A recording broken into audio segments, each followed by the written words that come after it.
टेढ़ा हो गया क्या है क्या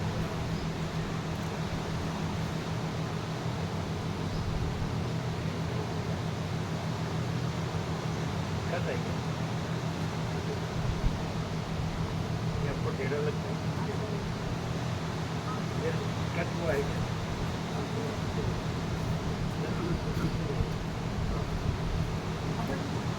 देखो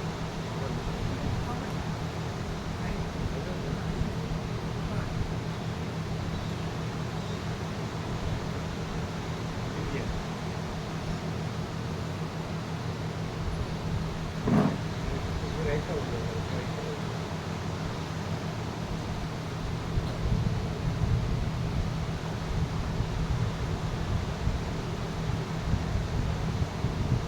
एक મેં અલાવ કરીને પાછળ ઊભા રહી ગયું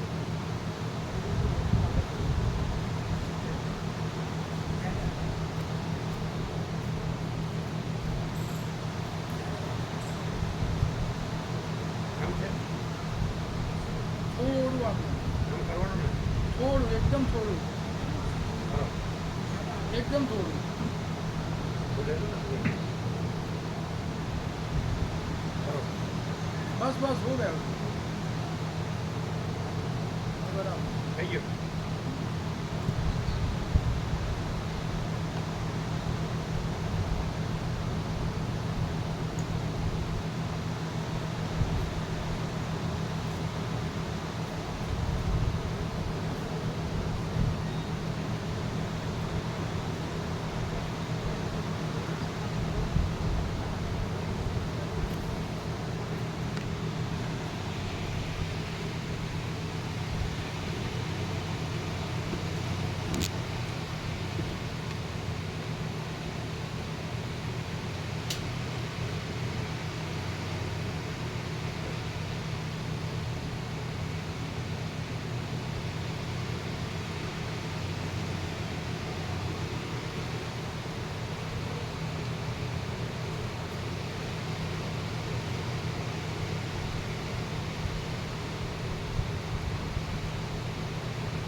આમ નથી લાગતું થોડું આમ નથી લાગતું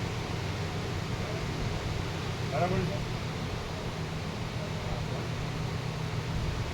બરાબર બરાબર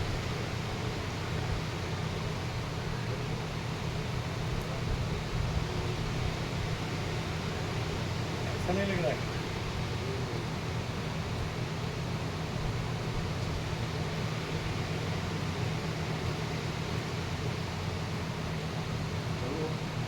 જુઓ જુઓ પેલા શું લાગે છે સાધારણ ઓમ પૂર્વ એક સાધારણ चलो कोई बात नहीं चलो कोई सा नहीं थोड़ा सा नहीं हाँ इसको देखना है आपने उठाएंगे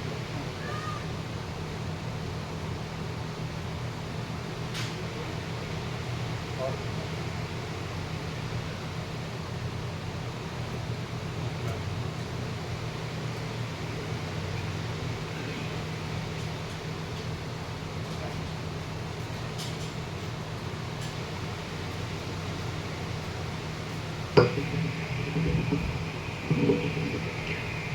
ओम ओम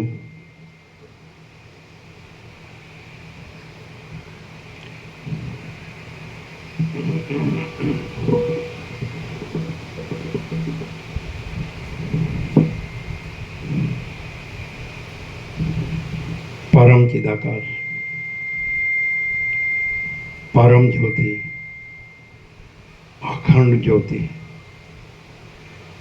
महाचिदाकार स्वयं प्रकाश संपूर्ण प्रकाश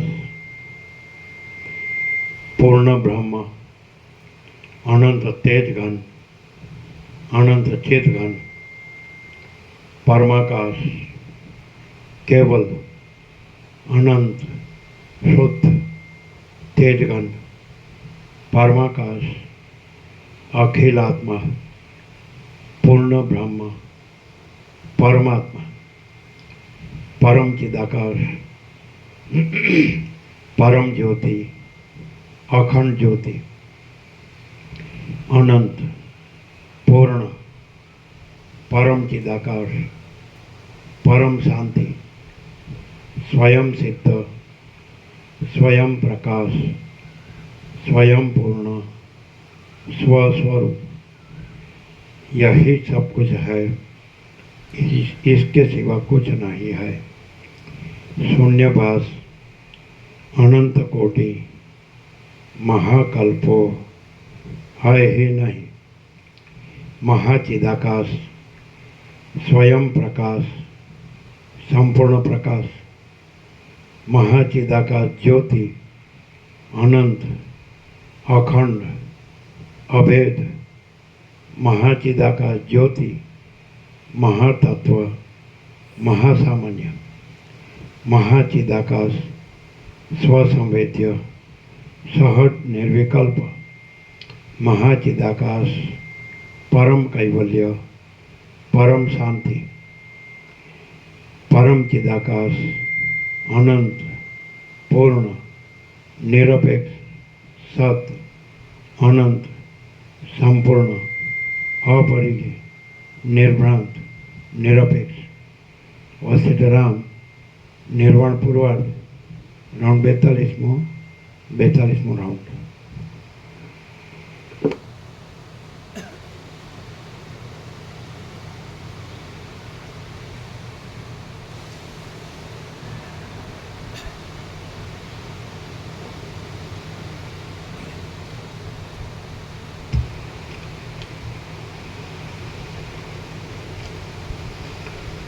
आद्य परब्रह्म सद्गुरु देव की जय। ओम श्री परमात्मने नमः। सद्ग्रंथों में शिरोमणि श्री योगवासिष्ठ महारामायण निर्वाण प्रकरण पूर्वार्ध सर्ग 85मो पेज नंबर 1040 पेज नंबर 1040 सर्ग 85मो। आ 85માં સર્ગમાં રાણી જાગી જઈ રાજાને શોધશે। રાજાનું તેને દર્શન થશે અને પછી ચુડાલા એ રાજાના ભાવિ અર્થનો વિચાર કરી ઘેર આવશે તથા પછી યોગ્ય વખતે જઈ તેને બોધ આપશે। એ કથા કહેવામાં આવશે। ચુડાલા પતિ પાસે વનમાં ગઈ।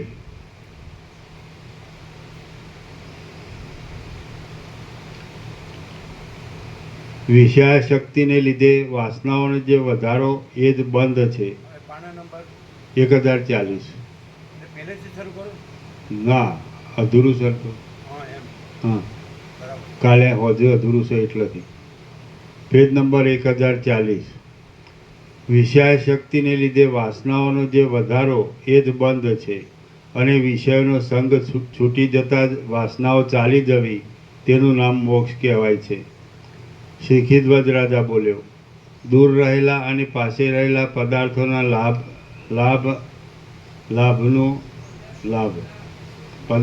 લાભ। શિખીધ્વજ રાજા બોલ્યો, દૂર રહેલા અને પાસે રહેલા પદાર્થોના લાભ સુખનું કારણ છે અને વિનાશ દુઃખનું કારણ છે। તે કારણોથી શા માટે જીવને સુખ દુઃખ થાય છે? આપ તે કહો। મોર જેમ મેઘગર્જના સાંભળતા તૃપ્ત થતો નથી, તેમ આપના ઉદાર ઘણા અર્થવાળા અને અતિ નિર્મળ વચનો સાંભળતા મારું મન તૃપ્ત થતું નથી। ચુડાલા બોલી, શરીર મન વગેરેથી પોતાને અનુકૂળ સુખ મેળવી કોઈની મર્યાદામાં નહીં આવેલા આત્મતત્વના સ્વરૂપને ભૂલી જઈ દુઃખી થાય છે અને તેથી જીવનની સાથે વિષયનો સંબંધ થાય છે। જે સુખ ક્ષણિક હોય છે જીવ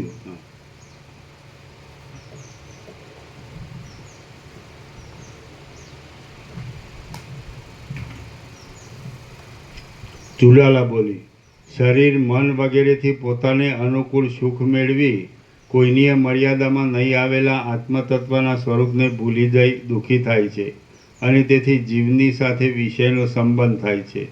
જે સુખ ક્ષણિક હોય છે જીવને ગતિ કરવાને ઈશ્વરી નિયમથી દેહમાં જુદે જુદે ઠેકાણે જુદી જુદી નાડીઓ રહેલી છે. જ્યારે વિષયો તરફ જીવ ખેંચાય છે ત્યારે તે પ્રાણવાયુથી પૂરાઈ ગયેલી નાડીઓમાં આવી તે ઇન્દ્રિય દ્વારા તે વિષયનો અનુભવ કરે છે. જેમ મૂળમાં સિંચેલું પાણી તેને વહેવાને માર્ગે ઝાડની અથવા આસપાસની સર્વ લતાઓમાં પહોંચી જાય છે, તેમ કુંડલિનીમાં ગયેલો જીવ પણ નાડી દ્વારા સર્વ દેહમાં પ્રવેશ કરી શકે છે અને વિષયનો સંબંધ થવાથી તેમાં એકાગ્ર થયેલ વૃત્તિની ધારા વડે તેને અનુભવે છે. જીવને સુખનો અને દુઃખનો અનુભવ કરાવવા માટે દેહમાં અનેક તરહની જુદી જુદી નાડીઓ રહેલી છે. જીવ જ્યારે સુખનો અનુભવ કરે છે ત્યારે પ્રસન્ન જોવામાં આવે છે, પરંતુ જ્યારે દુઃખનો અનુભવ કરતો હોય ત્યારે તેમ હોતું નથી. રાજા વગેરે સુખી લોકોને જવાના માર્ગો જેમ કપૂર, ચંદન આદિના સુગંધી જળથી છંટાયેલા અને પુષ્પ, ધૂપ, કસ્તુરી આદિથી સુગંધીદાર હોય છે, પણ ગરીબ લોકોના માર્ગ તેવા હોતા નથી. તે પ્રમાણે જ્ઞાની અને અજ્ઞાનીઓના માર્ગમાં ભેદ રહેલો છે. જીવ જેટલે અંશે ચંચળ નાડી માર્ગમાં પ્રવેશ કરી ચંચળતા વગરનો અને સંકલ્પ રહિત થઈ શાંત રહે તેટલે અંશે તમે તેને મુક્ત સમજો, અને જેટલે અંશે પ્રાણવાયુની ચપળતાને લીધે જીવ પણ ચંચળ થઈ જઈ વિક્ષેપ વિશેષ સંકલ્પો કરે તેટલે અંશે તમે તેને બંધાયેલો જાણો. સુખ દુઃખનો અનુભવ થવાથી અનુકૂળ પદાર્થને મેળવવા માટે અને પ્રતિકૂળ પદાર્થને દૂર કરવા માટે અનેક જાતના અનર્થોમાં ચિત્તનું સંકલ્પ રૂપે જે બહાર પ્રકટ થવું તેનું જ નામ જન્મ મરણથી થતા સંસારનું કારણ હોવાથી બંધ છે, અને તે સર્વમાં ન બંધાતા કેવળ આત્મ સ્વરૂપમાં જ સ્થિતિ રાખવી તે જન્મ મરણ આદિ સંસાર બંધનથી છૂટવાનું કારણ હોવાથી મોક્ષ છે. આ પ્રમાણે બે પ્રકારે બંધ મોક્ષની વ્યવસ્થા માનેલી છે. જ્યાં સુધી ચંચળ ઇન્દ્રિય દ્વારા સુખ દુઃખની દશા પ્રાપ્ત થયેલી નથી ત્યાં સુધી જીવ સુખ વડે સમાન વૃત્તિવાળો, સ્થિર અને શાંત જેવો થઈ રહે છે. જેમ ચંદ્રમાને જોઈને સમુદ્ર ઉછળે છે તેમ ઇન્દ્રિયો વડે જાણી શકાય તેમ ન હોવાથી સ્વયં પ્રકાશ જીવ ચૈતન્ય પણ સુખનું કિંવા દુઃખનું અવલોકન કરી અંદર વૃત્તિઓ રૂપે ચંચળ થાય છે. હે પ્રિય રાજર્ષિ, જેમ બિલાડો માંસ જોઈ ચંચળ થાય છે તેમ એ જીવ પણ અનુભવમાં આવેલા સુખ દુઃખાદિકથી અને તેના ઉપાયરૂપ ધનાદિકમાં અનુકૂળ બુદ્ધિ થવાથી ચંચળ થાય છે. એનું કારણ તો માત્ર અજ્ઞાન જ છે. આત્મજ્ઞાન રૂપના સ્વરૂપનો શુદ્ધ બોધ થવાથી સુખ દુઃખાદિક જેવું કશું છે જ નહીં. એવો નિશ્ચય થવાને લીધે જીવને શાંતિ મળે છે. મિથ્યા માની લીધેલ હોવાથી સુખ દુઃખ જેવું કશું એ નથી. મારે અને તેને કશું સંબંધ પણ છે નહીં. હું કેવળ તેમાં નકામો જ બંધાઈ રહ્યો છું. એવું જ્ઞાન થવાથી જીવને શાંતિ મળી મોક્ષ પ્રાપ્ત થાય છે. જે વિષય સંબંધી બહારના સુખો અનુભવમાં આવે છે તે ખરું જોતા મિથ્યા હોવાથી છે જ નહીં, અને તે જે રૂપે પ્રતીત થાય છે તે રૂપ પણ અવાસ્તવિક હોવાથી વાસ્તવ નથી. એવું અંદર જ્ઞાન થવાથી જીવ બાહ્ય વિષયો તરફ ખેંચાતો નથી, પરંતુ કેવળ શાંત થાય છે. જે કાંઈ છે તે સર્વ ચિદાકાશરૂપ પરબ્રહ્મ જ છે એવો ગાઢ નિશ્ચય દ્રઢ બેસી ગયો હોય તો તેલ વગરના દીવાની જેમ જીવ શાંત થઈ જાય છે. સર્વ જગત ચૈતન્યરૂપ છે એવું જ્ઞાન થવાથી દ્વૈતની ભ્રાંતિ ટળી જવાને લીધે સુખ દુઃખાદિકમાં સ્નેહનો અનુકૂળ બુદ્ધિનો નાશ થઈ જવાથી તેલ વિનાના દીવાની જેમ તે શાંત બની જાય છે. આ સર્વ દ્વૈત બ્રહ્મ આકાશના જેવો શૂન્ય છે એમ બોધ થવાથી જીવનું ચંચળપણું જતું રહે છે, અને બંધન રહી થયેલા જીવને પછી ક્ષોભ થવો એ તો કેમ જ સંભવે. આ પ્રમાણે જ આદિ જીવ હિરણ્યગર્ભે પ્રથમ સૃષ્ટિના આરંભકાળથી બંધ મોક્ષનો માર્ગ કલ્પેલો છે, અને તે જ હજુ સુધી ચાલે છે. શિખીધ્વજ રાજા બોલ્યો, હે દેવપુત્ર, જ્યારે જીવ સુખનો અનુભવ કરાવવાને માટે નાડીઓમાં ફરે છે ત્યારે વીર્યનું સ્ખલન શી રીતે થાય છે તે આપ કહો. ચુડાલા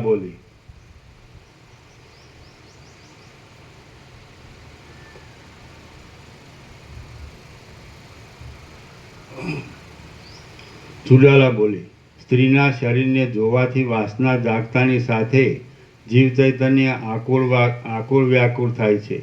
જેમ રાજા પોતાની આજ્ઞા માત્રથી સેનાને ચલાવે છે, તેમ પ્રાણાદિ પવનોને વાસનાઓવાળી રાગ આદિ વૃત્તિઓ અનુકૂળ પડે તેમ ચલાવે છે. સર્વ શરીરમાં વ્યાપી રહેલા વ્યાનવાયુની પ્રેરણાથી મેદની અંદર અને મજ્જાની અંદર રહેલો સાર પુષ્કળ તીવ્ર ગંધની પેઠે પોતામાં રહેલા સૂક્ષ્મ વીર્ય ભાગને જેમ પત્ર ફલાદિક પોતાના મૂળ ભાગમાં છેદ થવાથી તેમાં રહેલા રસને સ્ત્રવે તેમ સ્ત્રવે છે. જેમ મેઘગર્જનામાં સહાય કરતા અનુકૂળ વાયુથી આકાશમાં વાદળા ભેગા થઈ જઈ તેનું જળ વૃષ્ટિ દ્વારા નીચે પડે છે, તેમ સર્વ ધાતુઓના સારરૂપ એ વીર્ય પણ સર્વ અંગમાંથી ચંચળ થઈ વીર્યવાહિની નાડી દ્વારા સ્વભાવતઃ નીચે ઉતરી આવે છે. શિખીધ્વજ રાજા બોલ્યો, હે દેવપુત્ર, આપ મહાતત્વજ્ઞ છો. પૂર્વકાળની વ્યવહારિક સ્થિતિને પણ આપ સારી રીતે જાણો છો, એમ આપના વચનોથી જ જણાય છે. તો સ્વભાવ શું છે તે આપ કહો.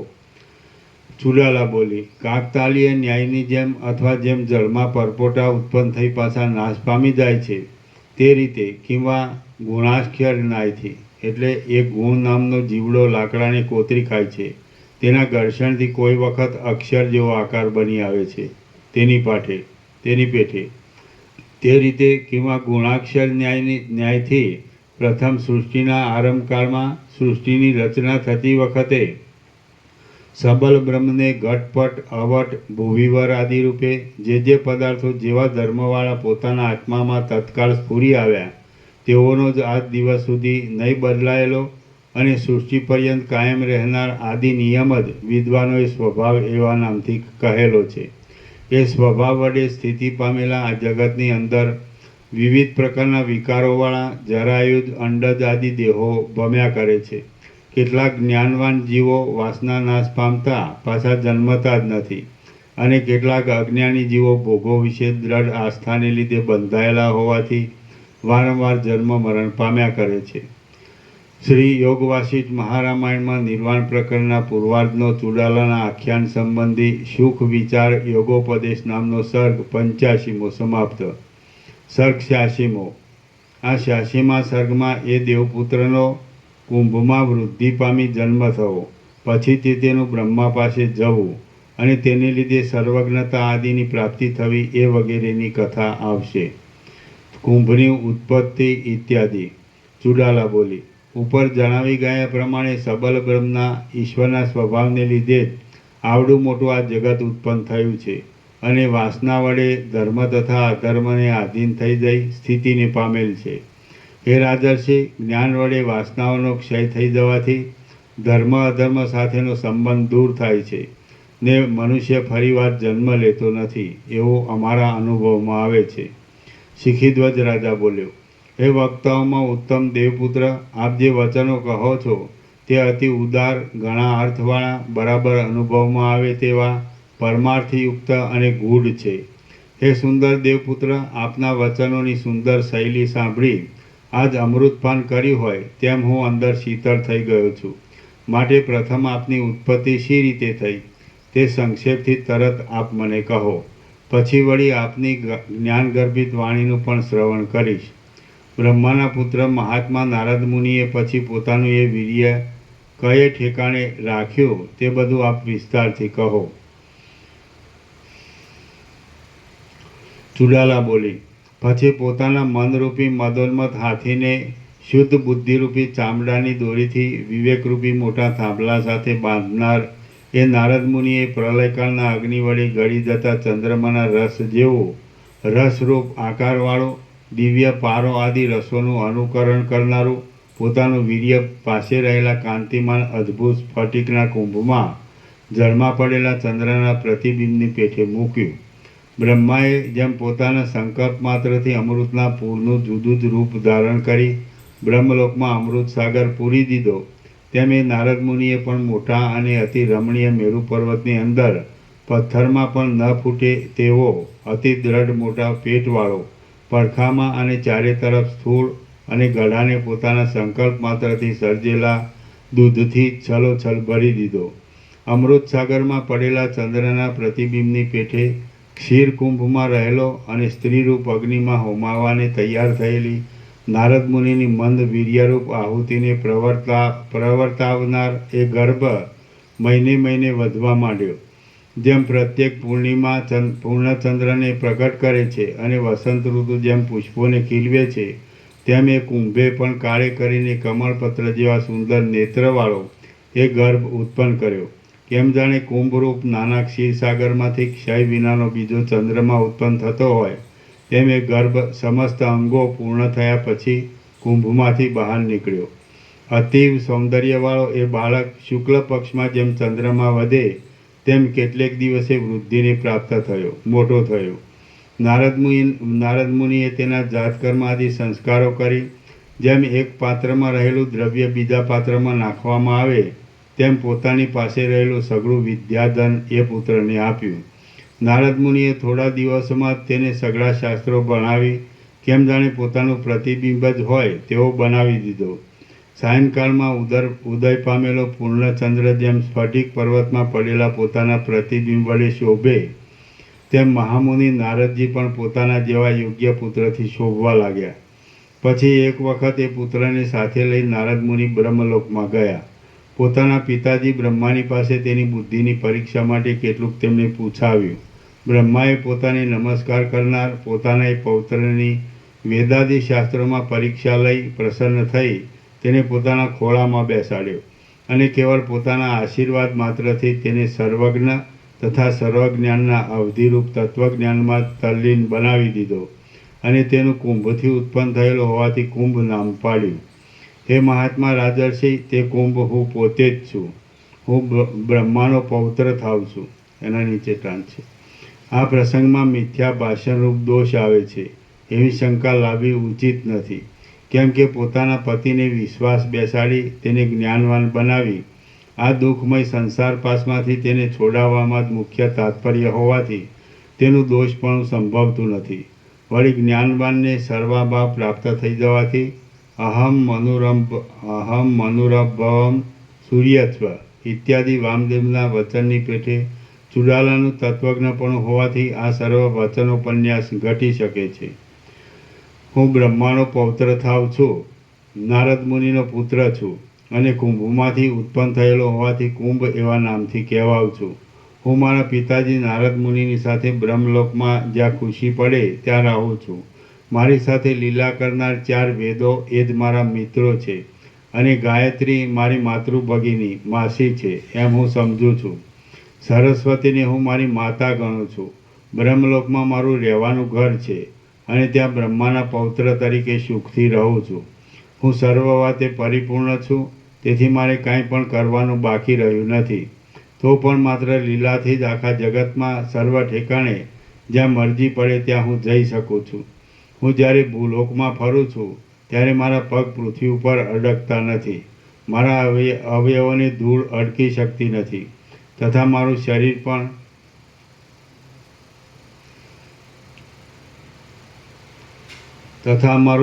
પણ ખેદ પામતું નથી. હે પ્રિય રાજર્ષિ, આ હું આકાશમાંથી જતો હતો તેવામાં મેં તમને જોયા, જેથી હું તમારી પાસે આવેલ છું. એ પ્રમાણે જે તમે મને પૂછ્યું તે મેં કહ્યું. વનવાસના ગુણોને તથા ફળોને જાણનાર હે રાજર્ષિ, તમને જે જાણવાની ઈચ્છા હતી તે મારા જન્મ વિશેની સઘળી હકીકત મારા અનુભવ પ્રમાણે તમને મેં આ રીતે જણાવી છે. કોઈ ઉત્તમ કુલીન પુરુષો પ્રશ્ન કરે તો સત્પુરુષો અવશ્ય તેનો ઉત્તર આપે છે, કેમ કે તેઓ પ્રશ્ન પૂછવામાં અને તેનો ઉત્તર આપવામાં બહુ કુશળ હોય છે. વાલ્મીકી બોલ્યા. આટલી કથા કહી ત્યાં સુધીમાં દિવસ જતો રહ્યો. સૂર્યનારાયણ અસ્ત પામી ગયા. સાયંકાળ સંબંધી નિત્યકર્મ કરવા માટે સર્વસભા સ્નાન કરવા ઉઠી ગઈ અને હંમેશના નિયમ પ્રમાણે રાત્રિ પસાર થતાં બીજે દિવસે સૂર્યોદયની સાથે એ સભા મંડપમાં પાછી ભેગી થઈને બેઠી. શ્રી યોગ વાસિષ્ઠ મહારામાયણમાં નિર્વાણ પ્રકરણના પૂર્વાર્ધનો કુંભ જનન કથન નામનો સર્ગ 86મો સમાપ્ત. વાલ્મીકીનો 18મો દિવસ સમાપ્ત. 1044. 18. 1044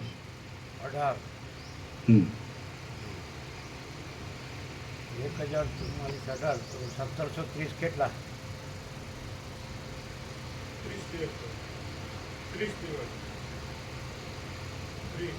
કેટલા 30 કેટલા 30 બરોબર છે રાઉન્ડ ફિગર 30 રાઉન્ડ ફિગર છે ને ચાલો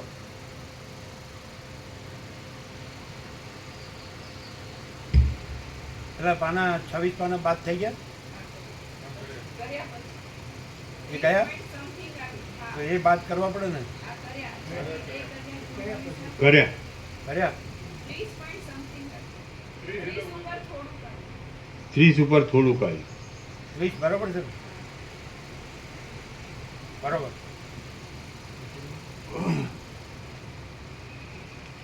સર્ગ 87મો આ 87માં સર્ગમાં કુંભની પ્રશંસા રાજાનું તેની પાસે પોતાના દુઃખનું નિવેદન કરવું ઉપદેશ આપવા માટે તેના તરફ પોતાનો શિષ્યભાવ બતાવવો અને તેના ઉપર પોતાનો પાકો વિશ્વાસ એટલી કથા કહેવામાં આવશે. શિખીધ્વજનું ગુરુ શરણ.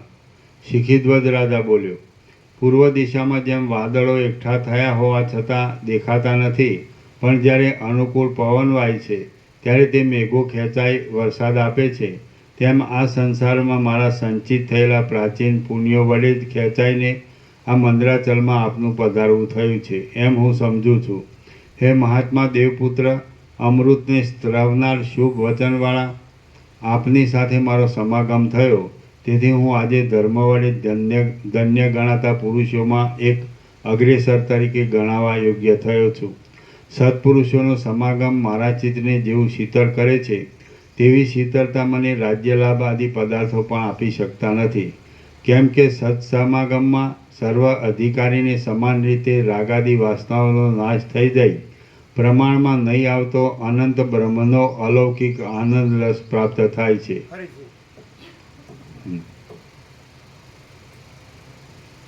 કેમ કે સત્સમાગમમાં સર્વ અધિકારીને સમાન રીતે રાગાદી વાસનાઓનો નાશ થઈ જાય પ્રમાણમાં નહીં આવતો અનંત બ્રહ્મનો અલૌકિક આનંદ રસ પ્રાપ્ત થાય છે અને રાજ્ય લાભાદિક તો કલ્પના માત્રથી તુચ્છ સુખ આપે છે. વશિષ્ઠ બોલ્યા, ઉપર પ્રમાણે રાજા કહેતો હતો તેટલામાં તેના વચનોને બંધ પાડી બ્રાહ્મણ પુત્ર રૂપે આવેલી એ ચુડાલા રાણીએ વળી બીજી વાર રાજાને કહ્યું. ચુડાલા બોલી, હવે આ પ્રશંસા આદિનો પ્રસંગ આટલેથી જ બંધ કરો. પ્રથમ તમે જે મને પૂછ્યું હતું તે મેં તમને કહી બતાવ્યું છે, પરંતુ તમે કોણ છો? આ પર્વતમાં શું કરો છો?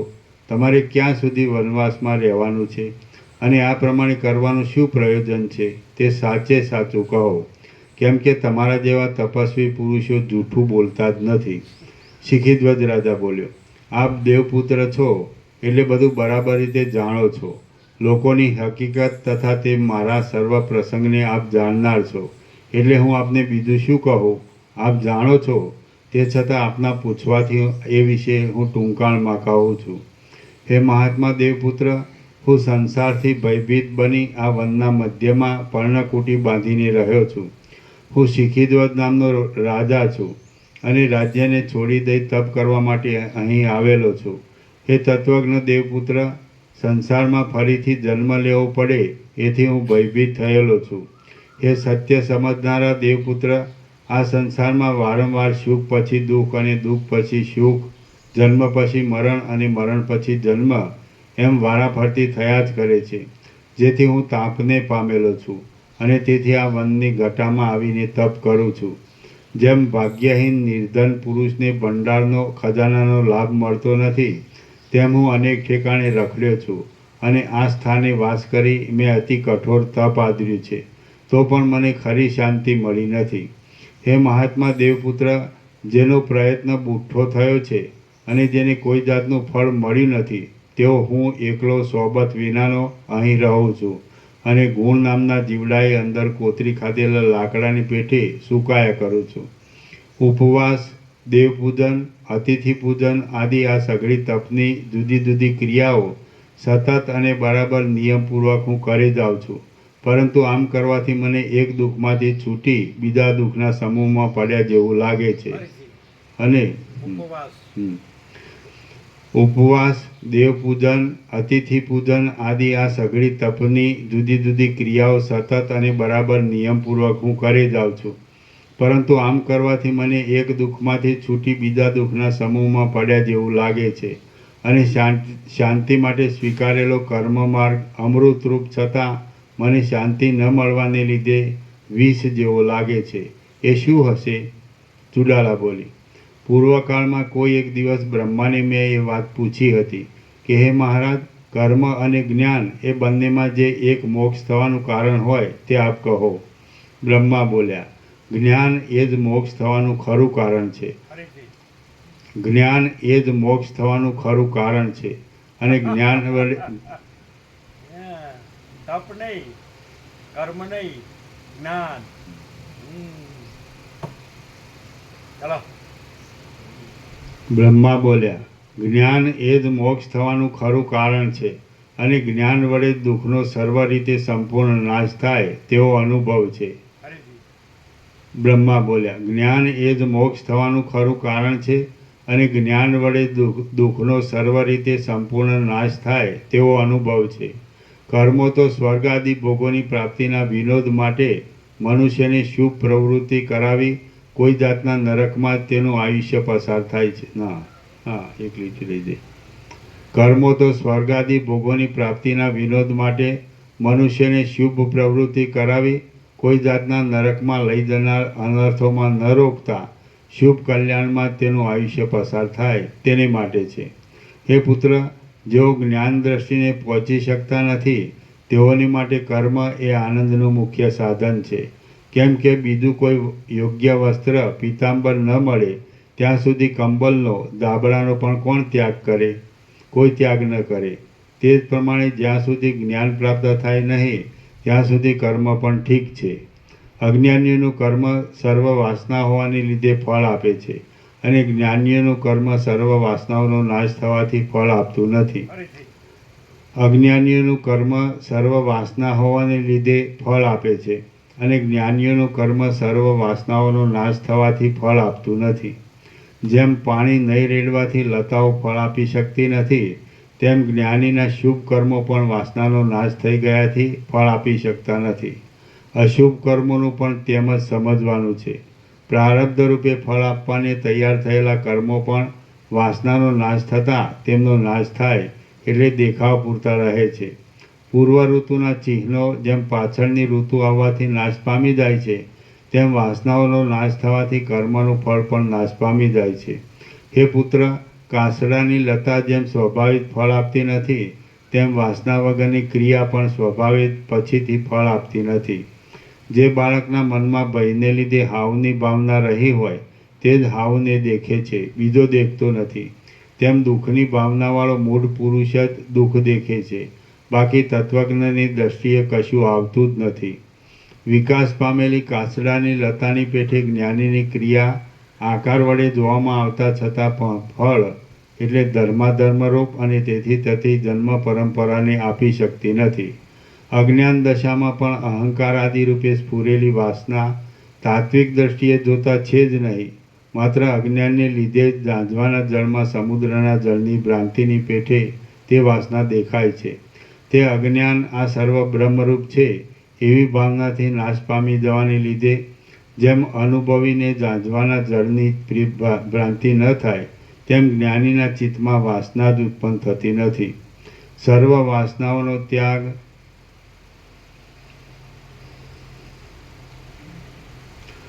વાસનાઓનો ત્યાગ થઈ જવાથી જીવ પાછો ફરીવાર જન્મ લેતો નથી અને તે જરા મરણ રહિત બ્રહ્મ સ્વરૂપ થઈ જાય છે. જ્યાં સુધી ચિત્તમાં વાસના રહે ત્યાં સુધી તે મન કહેવાય છે ને મન વાસના વગરનું થઈ જાય તો તે પોતે જ જ્ઞાનરૂપ છે. તો તે પોતે જ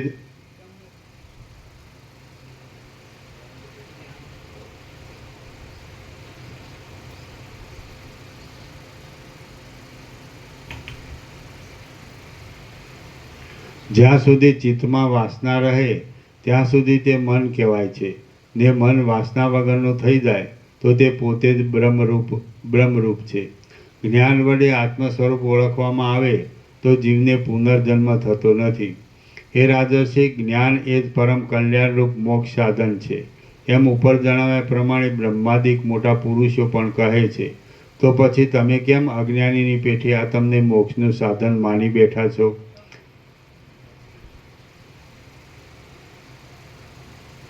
તો તમે વાંચો. તો પછી તમે કેમ અજ્ઞાનીની પેઠે આ તમને મોક્ષનું સાધન માની બેઠા છો? કર્મને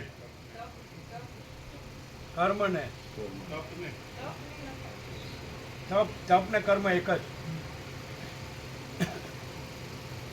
તપ લખો, તપ અને કર્મ એક જ, એટલે મોક્ષનું સાધન નથી. સમજાય ને? તપ કે કર્મ એ મોક્ષનું સાધન નથી. જ્ઞાન છે એ મોક્ષનું સાધન છે. અને વાસના ક્ષય સિવાય જ્ઞાન થાય નહીં.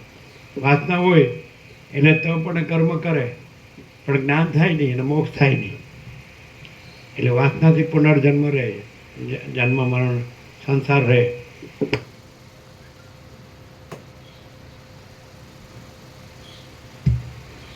જો આપણે એકદમ પ્રેક્ટિકલ જોઈએ દ્રષ્ટાંત, પ્રેક્ટિકલ કોઈ તત્વવેત્તા જીવન મુક્ત હોય જેમ કે વસિષ્ઠ, એટલે એ પરમ ચિદાકાશ સ્વરૂપ છે, બરાબર છે. તો એ અને એક અજ્ઞાની સંસારી છે વાસનાવાળો, અને એક વાસના વગરનો તત્વવેત્તા જીવન મુક્ત છે. તો બે જણા ઊંઘમાં સરખા છે કે નહીં?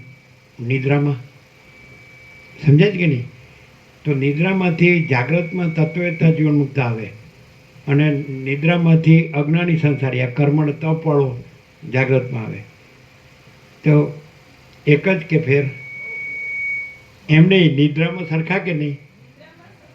નિદ્રામાં સરખા, પણ ખરેખર અંદર સરખા નથી. સરખા હોય તો જાગ્રતમાં સરખા આવવા જોઈએ. નિદ્રામાં પણ સરખા નથી, એ તમે કીધું એ ખોટું. નિદ્રામાં પણ તત્વવેત્તા જીવન મુક્ત પરબ્રહ્મ રૂપ જ છે, અને નિદ્રામાં પણ અજ્ઞાની સંસારી જ છે, વાસનાવાળો જ છે, અને કર્મણ તપની વાસનાવાળો જ છે. અને એ જે છે પરબ્રહ્મ રૂપ, એ નિદ્રામાં પણ એ કર્મ તપ એ વાસના વગરનો છે. એમ ન હોય તો જાગ્રતમાં હા, તો પછી કેવી રીતે તત્વવેત્તા જીવન મુક્ત કેવી રીતે વાસના વગરનો હોય અને પરબ્રહ્મ રૂપ હોય? અને પેલો કેમ વાસનાવાળો હોય અને અજ્ઞાની સંસારી જ હોય? તો પણ એ કર્મની વાસનાવાળો જ હોય જાગે તો. એટલે નિદ્રામાં પણ બે સરખા નથી. જો એમ છે ત્યારે વસીટ મેં સબ ઠક પકડ જાતે हैं. યા એટલે અત્યારે સુધી તમે નક્કી કર્યું કે અમે ઊંઘતા જોઈએ છીએ.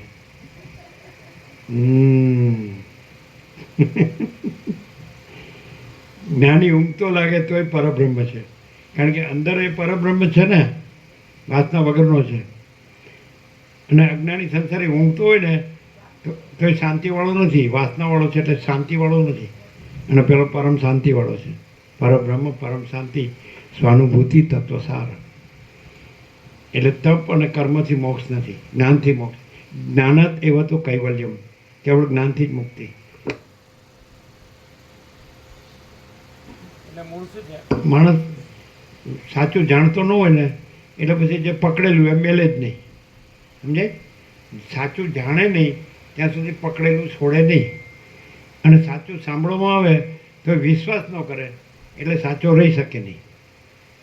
સાચું સાંભળવામાં આવે પણ વિશ્વાસ ન કરે કે ના પણ મેં પકડેલું છે એનું શું, સમજાય? એટલે કોઈ નોરનો ન રહે.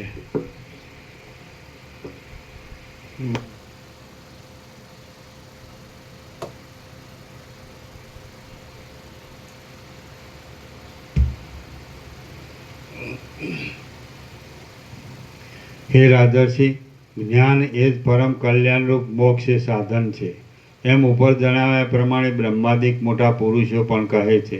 તો પછી તમે કેમ અજ્ઞાનીની પેઠે આ તમને કર્મને તપને સાધન માની બેઠા છો? હે રાજર્ષિ, આ બાજુ કમંડલું પડેલું છે, આ બાજુ દંડ અને કાષ્ઠો છે, અને અહીં દર્ભાસન પડ્યું છે. આ મમત્વથી બંધન આપનાર અનર્થોના વિલાસમાં તમે શી રીતે આનંદ માનો છો? ફરીથી હા હા આ બાજુ કમંડલું પડે હા છેલ્લું આ મમત્વથી બંધન આપનાર અનર્થોના વિલાસમાં તમે શી રીતે આનંદ માનો છો? મમત્વ મમત્વથી બંધન આપનાર આ મમત્વથી બંધન આપનાર અનર્થોના વિલાસમાં તમે શી રીતે આનંદ માનો છો? હે રાજર્ષિ, એ નથી કહેતા કે આનો મમત્વ મેલતો જ નથી. સમજે એમ કે છે ને, હા, મમત્વ મેલતો જ નથી. મમત્વ એટલે મારા પણ. ચલો, એ જે કર્મનો તપણ હોય ને, વાસનાવાળો, એ પોતે જે આખું એણે જે રચ્યું હોય, રચના કરી હોય ને બધી, એનો આશ્રમ હોય કે એની સંસ્થા હોય કે એણે જે પુરુષ છે એને માન્યો હોય કે એના કર્મ ઉપાસના જ્ઞાન ધ્યાન કે જે કંઈ બધું સમજે, તો એ જો ખરેખર એને એમ લાગે કે હું સંપૂર્ણ સાચો છું, તો એને શું કરવું પડે ખબર? સિદ્ધ કરવું પડે ખબર? શું? આખા જગતમાં જેટલા બીજા બધા એવા પુરુષો, એનાથી અધિક પુરુષો હોય, અથવા તો એનાથી અધિક મંદિરો કે આશ્રમો કે સંસ્થાઓ હોય, અને એમના જે કાર્યો હોય, કર્મ ઉપાસના જ્ઞાન ધ્યાન જે કહે, એ બધાને એણે વિસર્જન કરાવી દેવું પડે. અને બધામાં એ પોતે જે માને છે એ જ બધે ઊભું કરવું પડે, તો એ સાચો. સમજ્યા કોદર પ્રભુ, ધનજી પ્રભુ?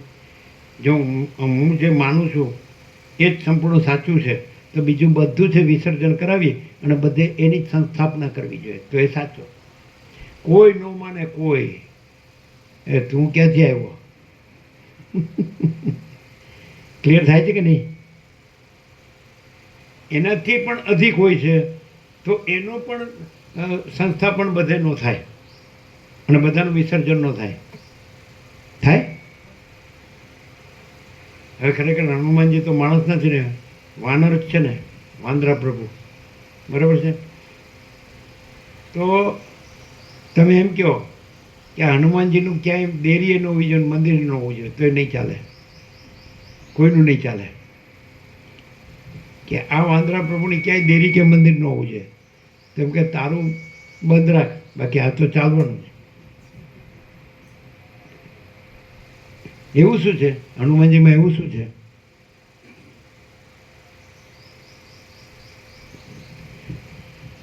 જે સત્શાસ્ત્રમાં હનુમાનજીનું જે લક્ષણ મળે છે, અને ટોપનું લક્ષણ છે, ટોપ મોસ્ટ, તો એ મૂળ એ લક્ષણ કયું?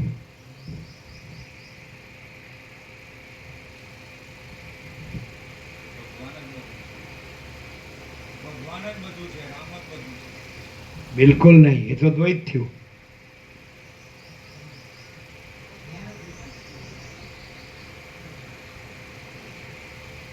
અમે પોતે જ પરમ ચિદાકાશ પરમ જ્યોતિ અખંડ જ્યોતિ છીએ, એવા હનુમાનજી છે. એ તમે ક્યાં સંશોધન કર્યું છે એટલે એમને બોલો છો? જેટલે સુધી હોય એટલે સુધી બોલો ને તમે, માન્યતામાં કે ધારણામાં. અહીં તો એ નથી. Ultimate reality, reality in totality, અંતિમ સત્ય, સત્ય સંપૂર્ણતામાં. ખ્યાલ આવે? હનુમાનજી કેવા છે? અમે પોતે જ પરમ ચિદાકાશ પરમ જ્યોતિ અખંડ જ્યોતિ છીએ. સમજાય? હું કાંઈ હનુમાન નથી, તો તમે મને એક જુઓ છો વાંદરા પ્રભુ, પણ હું હનુમાનજી એટલે વાંદરા પ્રભુ નથી. અમે પોતે જ પરમ ચિદાકાશ પરમ જ્યોતિ અખંડ જ્યોતિ છીએ. ખ્યાલ આવ્યો? તો તમે પાછું બીજાને અધિક માનતા હો ને, તો એની આગળ એનું હેઠું પડે. હનુમાનજી આગળ બીજાને તમે એનાથી અધિક માનવા જાવ ન માની શકો, મનાવી ન શકો. ન ખ્યાલ આવ્યો? તમે એમ કહો કે આ મહાન આત્મા છે અને એ હનુમાનજીથી મહાન છે, એવું તમે સિદ્ધ ન કરી શકો. આખા વર્લ્ડમાં કોઈ પણ થઈ ગયો હોય ને, તો તમે સિદ્ધ ન કરી શકો. બરાબર? જુઓ, બરાબર. અત્યંત સૂક્ષ્મ સંપૂર્ણ શુદ્ધ અવલોકન જ્ઞાન, એના પરમ ચિદાકાશપણામાં જે અનંત સંપૂર્ણતા છે, એ બીજા કોઈમાં નહીં હોય. પરમ ચિદાકાશ પરમ જ્યોતિ અખંડ જ્યોતિપણામાં જે હનુમાનજીમાં જે અનંત સંપૂર્ણતા છે અને પરમ કેવળપણું છે એ બીજો ગમે એવો થઈ ગયો હશે ને વર્લ્ડમાં એને કરોડો અનુસરતા હશે તો એવા લક્ષણ એનામ નહીં હોય. ખ્યાલ આવે જ તમને? આમ સમજાય જ ખરું? એ તો લોકો એમ કહે છે કે આ રામનો સેવક છે કે રામનો દાસ છે, રામને પ્રભુ માને છે. એ પોતામાં કોણ છે? નહીં ખ્યાલ આવ્યો. એને પોતાને કંઈ એવું અજ્ઞાન છે, દ્વૈત છે એનામાં, દ્વૈત ભ્રાંતિ છે? બિલકુલ નહીં. એ કેવી રીતે ખબર પડે કે આ રામને એને ઈશ્વર માને છે, પોતાના અંશ માને છે, જીવ માને છે, અથવા એને પ્રભુ માને છે, પોતાના દાસ માને છે? એ નથી, પણ પોતે જ પરમ ચિદાકાશ પરમ જ્યોતિ અખંડ જ્યોતિ છે. તો કયા લક્ષણથી?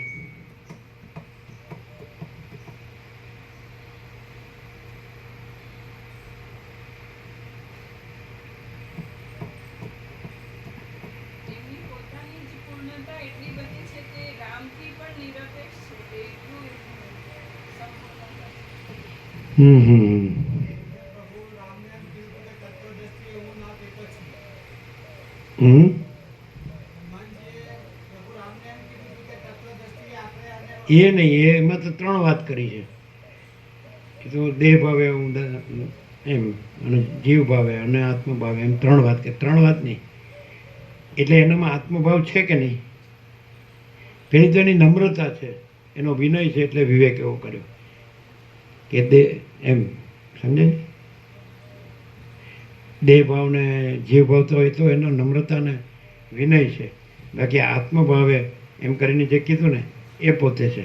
એ છે તો જ કહી શકે, એ નો જ ન કહી શકે.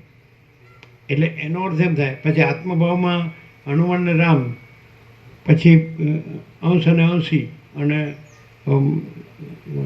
પ્રભુ અને દાસ એવું નથી, ઈશ્વર અને જીવ એવું નથી. કારણ કે આત્મભાવે એટલે આત્મભાવ હોય તો જ બોલી શકે. અને આત્મભાવ હોય તો પછી એક ही આત્મા है, અનંત है, આત્મા સ્વયં એવ है. એક જ આત્મા છે, અનંત છે, અને આત્મા સ્વયં જ છે. આત્મભાવે એમ કીધું ને, એટલે આત્મભાવ હોય તો જ કહી શકે ને. અને આત્મભાવ હોય એટલે આત્મા મહાચિદાકાશ પરમાકાશ પૂર્ણ બ્રહ્મ, આપણું સત્રાક્ષર છે. આત્મા એ કોઈ દાસે નથી, પ્રભુએ નથી, જીવે નથી, ઈશ્વરે નથી. આત્મા મહાચિદાકાશ પરમાકાશ પૂર્ણ બ્રહ્મ, સમજે? તો એ હું છું. હવે બીજું એમ કે દ્રશ્ય દ્રષ્ટિ એનું લક્ષણ જોવું હોય તો કે કઈ રીતે, તો એ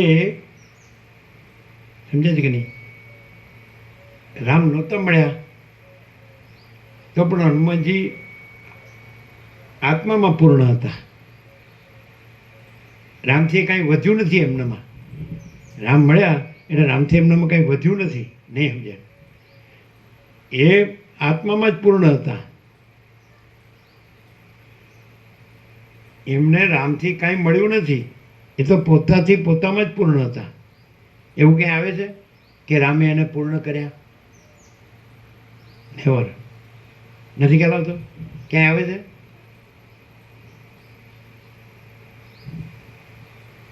રામનું કામ એમણે કર્યું, પણ રામે એમને કંઈ દઈ ન શકે. એ તો પોતે પૂર્ણ છે. નહીં ખ્યાલ આવે? રામ કહે છે કે હું તમને કંઈ નહીં આપી શકું. એવું ક્યાં ક્યાં છે? તમે જે કરેલો ઉપકાર છે એ મારાથી વાળી શકાય નથી. એ બીજી વાત થઈ. એ બીજી વાત થઈ. કામનો ઉપકારની એ વાત નથી. પણ રામે એને કાંઈ આપ્યું નથી. આપ્યું આવ્યું કે તમે મારું કામ કર્યું એટલે હું તમને આપું છું. શું આપે? પૂર્ણને શું આપે? ઉપરથી એમણે રામનું કામ કર્યું, પણ રામે એમને કંઈ નથી આપ્યું, કારણ કે પોતે પૂર્ણ છે. એ ઉપકારની વાત નથી. નહીં ખ્યાલ આવ્યો? તમે સમજાતો નથી. એ આપ્યું નહીં. હે?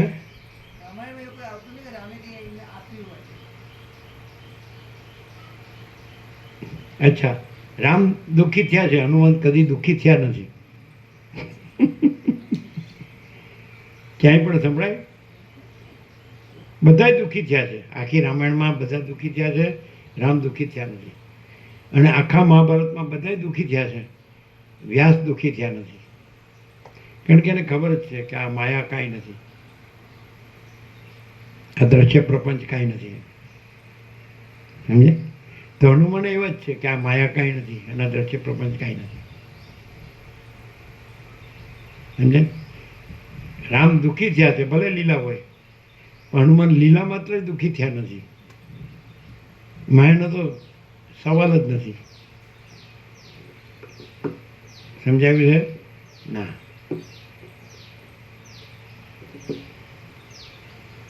અને બીજું કે રામને માનનાર હોય તો એ રામ પાસે માયાનું પણ કંઈ માગી શકે સુખ, પણ હનુમાનને માનનાર હોય એ હનુમાન પાસે કાંઈ ન માગી શકે.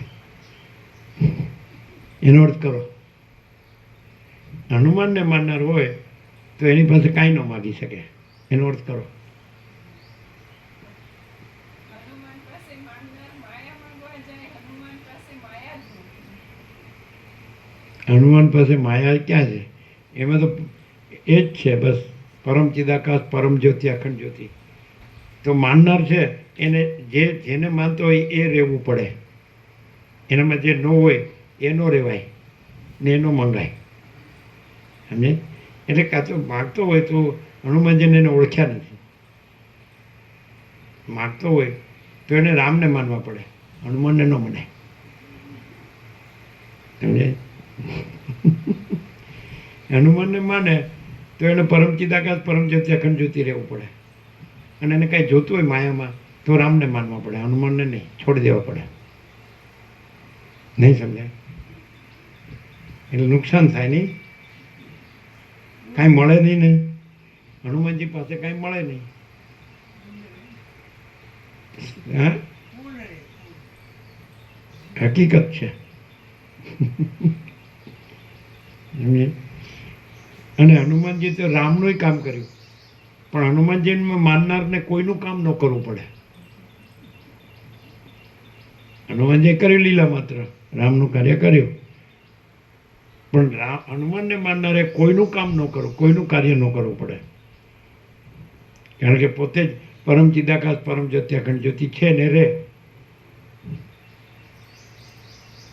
હનુમાનજી એમ કે માનનારને પ્રસન્ન થાય તો હું જે રહ્યો છું એ તારે રહેવું પડે, અને મેં રામનું ભલે કામ કર્યું પણ તારે કોઈનું કામ કરવાની જરૂર નહીં. પ્રસન્ન થાય તો એમ કે. સમજાય? અમે એવું નથી કહેતા કે અમને એવું કીધું છે. ચાલો. તો એ વગેરે પ્રકાશ કેવી રીતે હોય? તમને ચોપડી મળે તો લઈ જોઈ લો. રામાયણ, ઘણી રામાયણ છે, પણ એમાં હનુમાનને સેકન્ડ તરીકે જ બતાવ્યો છે, રામને જ મુખ્ય બતાવ્યો છે. સમજે?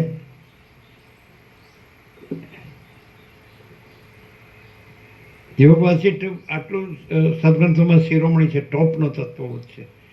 તો એમાં પણ વિશ્વામિત્રે શું કીધું કે સીતાને નિમિત્તે રામને જે ઘણું દુઃખ ભોગવવું પડ્યું, એનાથી જગતના પુરુષોને રામે ઉપદેશ આપ્યો કે સ્ત્રી સંગી કદી પગ વાળીને બેસી શકતો નથી. તો હનુમાને એવું કોઈ દ્રષ્ટાંત નથી આપ્યું. રામે દ્રષ્ટાંત, આખા તત્વબોધનું દ્રષ્ટાંત એ હનુમાનજી વિશ્વામિત્રે કીધું કે આ રામ છે એ જગતને ઉપદેશ આપવા કે કોઈ પુરુષ સ્ત્રી સંગી પગ વાળીને બેસી શકતો નથી. તો હનુમાનને આવું કોઈ દ્રષ્ટાંત આપવાની જરૂર નથી, પેલો સમજી જ જાય. સમજી જ જાય.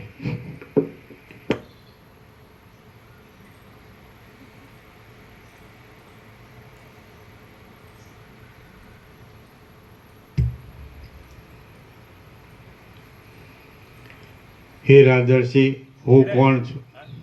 અને સ્ત્રી સંગી પગ વાળીને બેસતો ન હોય અને તોય કે હું હનુમાનજીને માનું છું, તે ખોટો છે. શું કહે?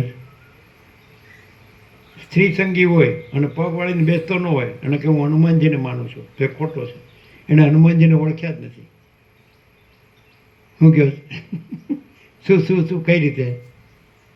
જે જે પુરુષને સ્ત્રીની કયામાં જ રહેવું છે અને એની એટલે સ્ત્રી સંગી છે અને પગ વાળીને બેસતો નથી અને એમ કે હું હનુમાનજીનો ભક્ત છું કે માનું છું, તો એ ખોટું છે. કેવી રીતે ખોટું છે? હનુમાનજી પ્યોર એન્ડ શ્યોર છે.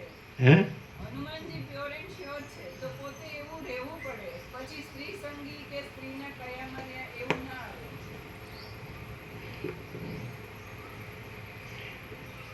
પણ એમ કહે ને કે સ્ત્રી સંઘથી હું જે ભમ્યા કરું છું એ તો બહાર છે અને હનુમાનજી તો અંદર છે. એવું કંઈક ગોઠવે નહીં.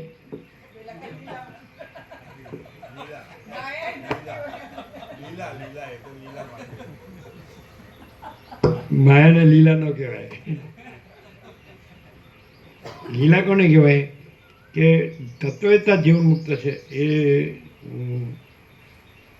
નારાયણ સ્વામીના ગુરુ આનંદ આશ્રમ સ્વામી આ દેશમાં આવ્યા પહેલાં મેં એમની પાસે 4 દિવસ રહ્યા આણંદી 1976 પછી અહીંયા આવ્યા. એટલે એ વખતે તો નારાયણ સ્વામી નહોતા, એને ભાસ્કર પ્રભુ પાછળથી આવ્યા. એ 89માં મળ્યા. આ તો 76ની વાત છે, 50 વર્ષ પહેલાંની. તો પછી અમે આવ્યા, પછી અમે બેસતા ઓટલે જ્ઞાનેશ્વરની સંજીવની સમાધિને ઓટલે, એટલે પરિક્રમા કરતા અને સાથે પેલા એમના જે બધા બ્રહ્મચારી શિષ્યોને બધા સફેદ એટલે એમ કહેતા સ્વયંમહિમની પ્રતિષ્ઠિતા બ્રહ્મ પોતાના મહિમામાં મહિમાવાન છે. અહીંયા આંગળી ચીંધીને પછી આ લોકો પૂછે નારાયણ સ્વામી કે એવું પૂછે ને કે તો પછી એ એમનું આ જે રૂપ છે આભાસ રૂપ તો એ શું છે? તો એ નારાયણ સ્વામીએ કીધેલું, અરે આનંદ આશ્રમ સ્વામીએ કીધેલું લીલા માત્ર.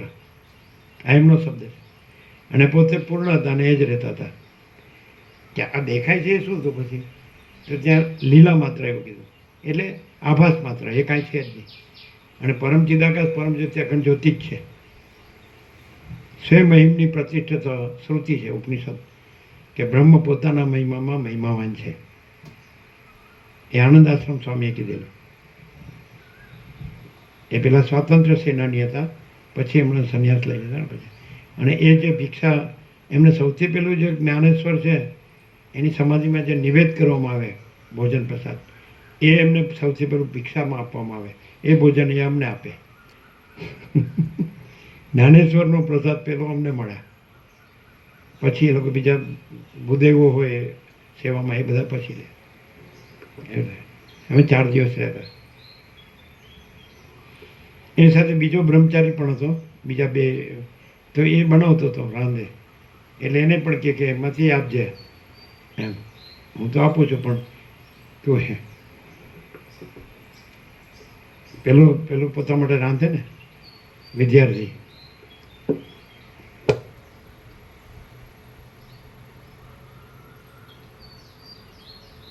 લીલા શબ્દનો અર્થ શું થાય ખબર છે?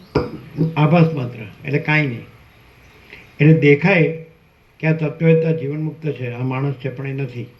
અને પરમ ચિદાકાશ પરમ જ્યોતિ અખંડ જ્યોતિ છે. ખ્યાલ આવે છે? હનુમાનજી એવા છે, એ કાંઈ પણ દેખાય અથવા કરતા દેખાય તો એ આભાસ માત્ર છે, એ કાંઈ નથી. અને પરમ ચિદાકાશ પરમ જ્યોતિ અખંડ જ્યોતિ છે. આ વસ્તુ યોગાસ્થિત વાંચવાથી ન થાય, પણ પ્રકાશથી યોગાસ્થિત સાંભળે. શબ્દ બુદ્ધિથી સાંભળે ને પોતાની બુદ્ધિના અર્થ કરે તો ન થાય. શબ્દ બુદ્ધિ તો એક મૂકી દેવા પડે, અને પ્રકાશથી સાંભળે બરાબર.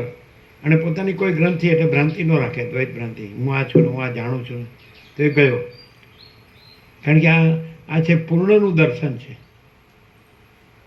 પૂર્ણનું જ્ઞાન છે, પૂર્ણનો બોધ છે અને પૂર્ણનો અનુભવ છે. જે પૂર્ણ અનંત છે, અખંડ છે અને સંપૂર્ણ છે. સમજાય? તત્વ અનંત અખંડ સંપૂર્ણ બધું એક જ છે એ. અને જો એ જુદો પડે તો એ કાંઈ નથી, કારણ કે એમાં જુદું પોતે કદી એમાં જુદું છે જ નહીં. તત્વ અનંત અખંડ સંપૂર્ણ બધું એક જ છે. ક્લિયર થાય છે? તત્વ અનંત, અખંડ, સંપૂર્ણ, બધું એક જ છે. એટલે જુદો એટલે ભ્રમ, અને ભ્રમ નહીં તો જુદો નથી. તો એવી રીતે પ્રકાશથી સાંભળે તો પ્રકાશ જ છે. અનંત ચૈતન્ય પ્રકાશ, અનંત ચૈતન્ય શાંતિ.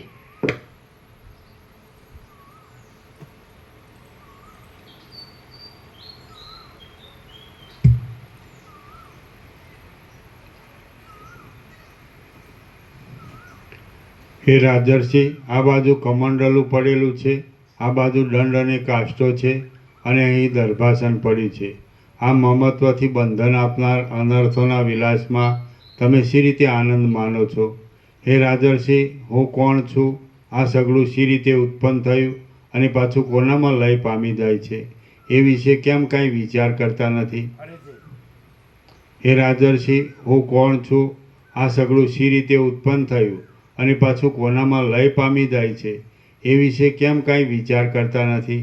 અને અજ્ઞાનીની પેઠે કેમ વિચાર વિનાના થઈ રહ્યા છો? હે રાજર્ષિ, શી રીતે બંધ થાય અને શી રીતે મોક્ષ થાય એવા પ્રશ્નો પૂછી તેના ઉત્તરની અભિલાષાથી તમે પરમાનંદના સમુદ્રરૂપ પરબ્રહ્મનો અપરોક્ષ અનુભવ કરનારા મહાત્માઓના ચરણોનું સેવન શા માટે કરતા નથી? હે રાજર્ષિ, શી રીતે બંધ થાય અને શી રીતે મોક્ષ થાય એવા પ્રશ્નો પૂછી તેના ઉત્તરની અભિલાષાથી તમે પરમાનંદના સમુદ્રરૂપ પરબ્રહ્મનો અપરોક્ષ અનુભવ કરનારા મહાત્માઓના ચરણોનું સેવન શા માટે કરતા નથી? વ્રત, ઉપવાસ, ટાઢું, ઊનું આદિ સહન કરી આત્માને દુઃખ આપનાર આ ક્રિયા વડે આયુષ્યનો ક્ષય કરી આ પર્વતની ગુફાને વિશે અંદર, શિલાની અંદર તેની બખોલમાં રહેલા કીડાની પેઠે તમે કેમ પડ્યા રહો છો? હા. વ્રત, ઉપવાસ, ટાઢું, ઊનું આદિ સહન કરી આત્માને દુઃખ આપનાર આ ક્રિયા વડે આયુષ્યનો ક્ષય કરી આ પર્વતની ગુફાને વિશે અંદર, શિલાની અંદર તેની બખોલમાં રહેલા કીડાની પેઠે તમે કેમ પડ્યા રહો છો? સમદ્રષ્ટિવાળા સત્પુરુષોને પ્રશ્ન કરવાથી, તેમની સેવા કરવાથી અને તેઓના સમાગમથી એવી યુક્તિ મળી આવે છે કે જે વડે આ સંસાર બંધનમાંથી મુક્ત થવાય છે. તમે શરીરને કષ્ટ પડે એવી ચેષ્ટાઓને છોડી દઈ કોઈ મહાત્મા ગુરુની સાથે રહી જે મળે તે જમી લઈ પૃથ્વીની કોઈ ગુફામાં રહેલા કીડાની જેમ ગુરુએ બતાવેલા માર્ગમાં દ્રઢ રહી આ વનની ગુફામાં રહો.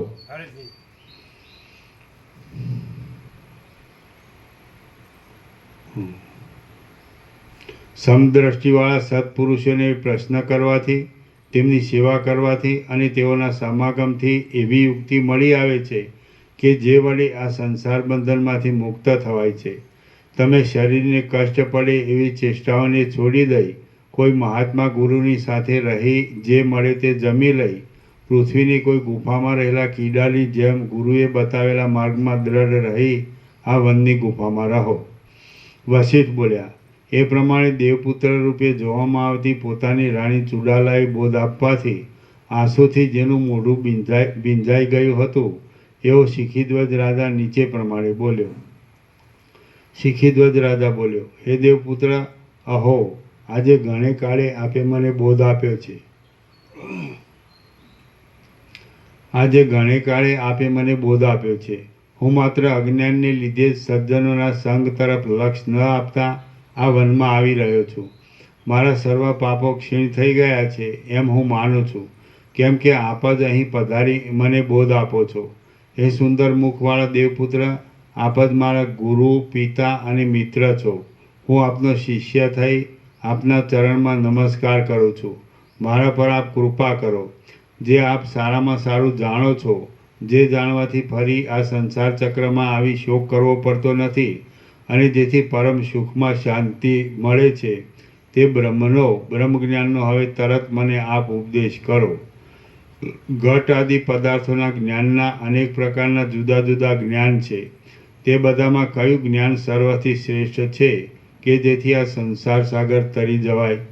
ચુડાલા બોલી, હે રાજર્ષિ, શ્રદ્ધા રહિત પુરુષોને કરેલો ઉપદેશ સુકાયેલા ઠૂંઠા પાસે કરેલા કાગડાના અવાજની જેમ નકામો છે.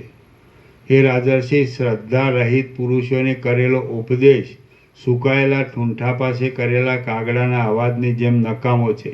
માટે જો તેમ થાય એવું હશે તો હું કશું કહીશ નહીં. પરંતુ જો તમે શ્રદ્ધાથી મારા વાક્યોને ગ્રહણ કરો, અર્થાત તે ઉપર દ્રઢ આરૂઢ રહો, તો તમે જે પૂછો છો તે જેવું જ્ઞાન છે અને જેવી રીતે પ્રાપ્ત થાય છે તે સર્વ હું કહું છું. જે માણસ શ્રદ્ધા છોડી ફક્ત વિનોદ કરવા પૂછે છે પણ પાછો વક્તાની પાસેથી જવાબ ગ્રહણ ન કરે, તેવા મનુષ્યોની પાસે કહેલા વચનો અંધારામાં આંખનું જોવું નકામું થાય તેમ નિષ્ફળ થાય છે. શિખીધ્વજ રાજા બોલ્યો, આપ જે કંઈ મને કહેશો તે હું શ્રુતિના વિધિ વાક્યની પેઠે કોઈ જાતનો તર્ક આદિ વિચાર ન લાવતા તત્કાલ શ્રદ્ધા વડે ગ્રહણ કરીશ. આ મારું કહેવું બરાબર સત્ય છે. ચુડાલા બોલી, જેમ પિતાનું કહેલું વાક્ય સાચું કે ખોટું એમ કુતર્ક કર્યા વિના જ પરિણામે હિતરૂપ સમજી માત્ર આજ્ઞા તરીકે માનવામાં આવે છે, તેમ આ મારા વચનોને પણ હેતુ વિશેનું પ્રયોજન ન શોધતા હિત બુદ્ધિથી એક આજ્ઞા તરીકે સમજી કાનને સુખ આપનારા ગાયનની પેઠે શ્રવણ કરો અને સાંભળ્યા પછી પણ તેમાં તમારું કલ્યાણ જ છે એવી દ્રઢ ભાવના રાખો. જેની બુદ્ધિ મંદ છે તેને લાંબે કાળે બોધ થાય અને જેની બુદ્ધિ તીવ્ર છે તેને જલ્દી બોધ થાય. જેની બુદ્ધિ તીવ્ર છે જેની બુદ્ધિ મંદ છે તેને લાંબે કાળે બોધ થાય અને જેની બુદ્ધિ તીવ્ર છે તેને જલ્દી બોધ થાય. તેવી એક તમારા જેવી મંદ બુદ્ધિવાળા પુરુષની કથા હું કહું છું, જેથી સંસાર તરવો સુગમ થાય. શ્રી યોગવાસિષ્ઠ મહારામાયણમાં નિર્વાણ પ્રકરણના પૂર્વાર્ધનો શિખીધ્વજ અવબોધ નામનો સર્ગ 87મો સમાપ્ત. સર્ગ ઓમ ઓમ ઓમ. 1047. પ્રસાદ આપી દીધો.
કાચલી ભૂલથી લાવ્યા હતા અને પછી કેન્ડી લાવ્યા હતા ભૂલથી પેલી કેન્ડી લાવ્યા હતા કોઈ ઘર આપી દીધી આપી દો ને જે ન આવ્યા એને બધી હોય તો આપી દીધી આપી દો.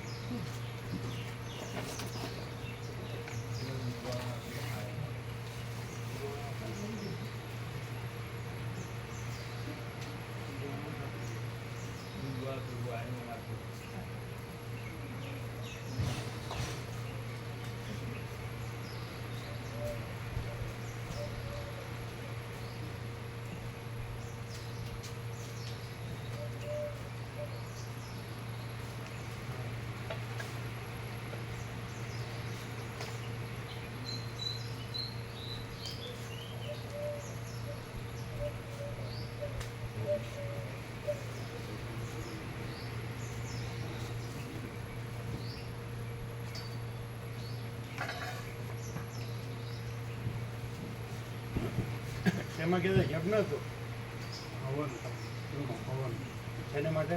બ્રહ્માણી માતાજી પાટોત્સવમાં જે હવન કરે ના પણ એમાં પેલો કંઈ સંકલ્પ કર્યો હોય ને હા એટલે ત્યાં ગામનું મેન મંદિર છે. ના કંઈક કામનાથી કર્યું હોય ને સકામ હા કંઈ સંકલ્પ હોય ને શું સંકલ્પ હોય એ તો આ પ્રતિષ્ઠા એટલે પહેલો જે પ્રતિષ્ઠા થઈ મંદિર એ દિવસ દર વખતે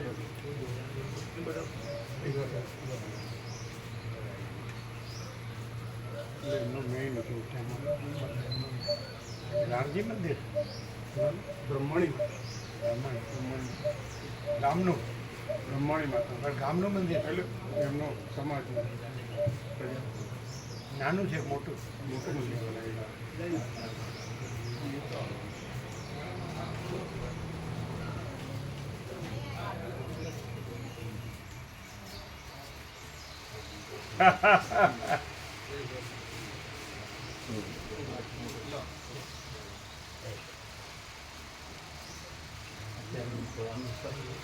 હે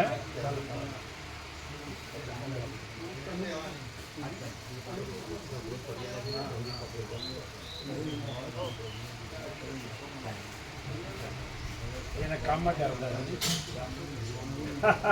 અમદાવાદમાં કામ હોય છે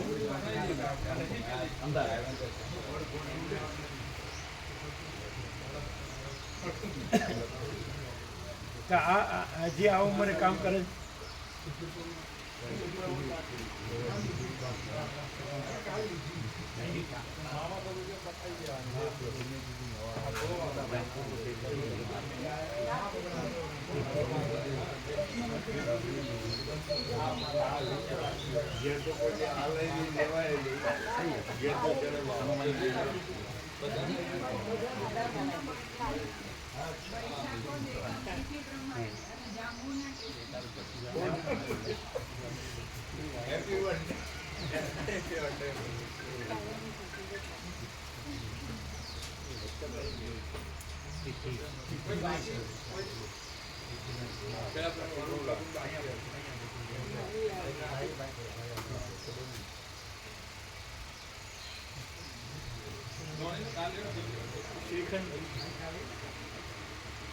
दे दो ए जो आज नहीं आए हैं उसको दे दो। वो चले ना जाए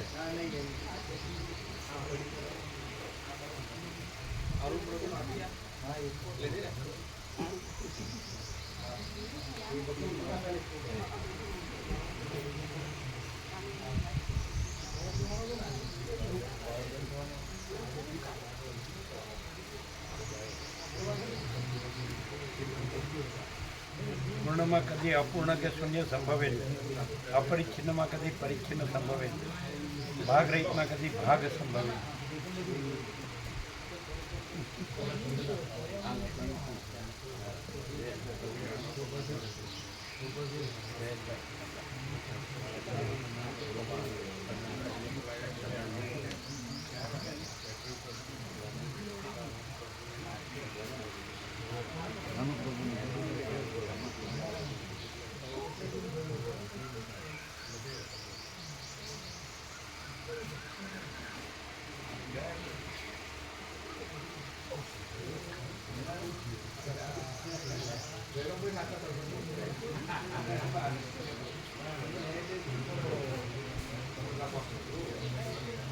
એટલે તમને મન બુદ્ધિ વાળાને કહું છું તમને નથી કીધું અરે પણ પ્રભુ મંદ બુદ્ધિ માને બેસતી મંદ બેસતી પાઘડી પહેરી દીધી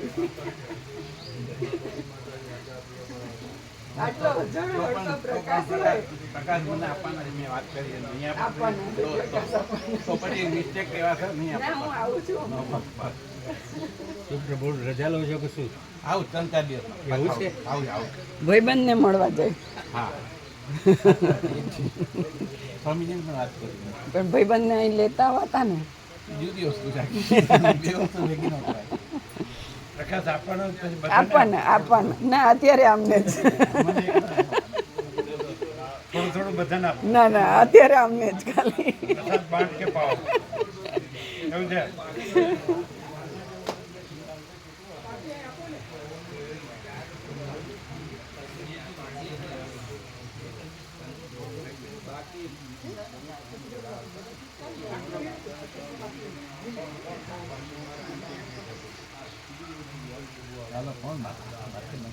છે ને નવા આવ્યા ને આજે 2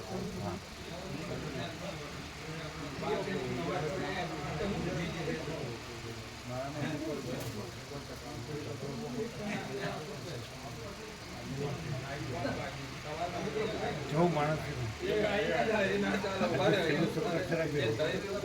તત્વ અનંત અખંડ સંપૂર્ણ બધું એક જ છે. કોમન સેન્સ હોય ને તો એ પછી એને કાંઈ જોવાનું રહે જ નહીં. તત્વ આકાશ કેમ છે? સંપૂર્ણ દ્રષ્ટાંત છે. તત્વ અનંત અખંડ સંપૂર્ણ બધું એક જ.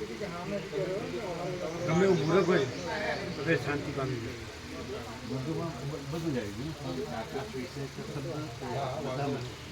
હજી ભાગ કરે છે. આપણે એમ કહીએ કે આ અનંત સ્વચ્છ આકાશ બધું એક જ છે. તો એ અનંત સ્વચ્છ આકાશ જ બધું તરીકે લેવાનું. બધું અનંત સ્વચ્છ આકાશ જ પણ પછી બીજું એમાં દેખાય છે જેનો એને સ્પર્શ નથી ને સંબંધ નથી એ નહીં. જે એનામાં નથી એ અનંત સ્વચ્છ આકાશ પોતામાં અનંત સ્વચ્છ આકાશ જ છે. એ પોતે બધું પોતામાં પોતે બધું. એટલે અનંત સ્વચ્છ ચિદાકાશ છે અનંત સ્વચ્છ એ પોતામાં પોતે બધું. પછી એમાં જે દેખાય છે કે એ જે આભાસ માત્ર છે એ બધું નહીં. જે નથી એ બધું નહીં, છે એ બધું.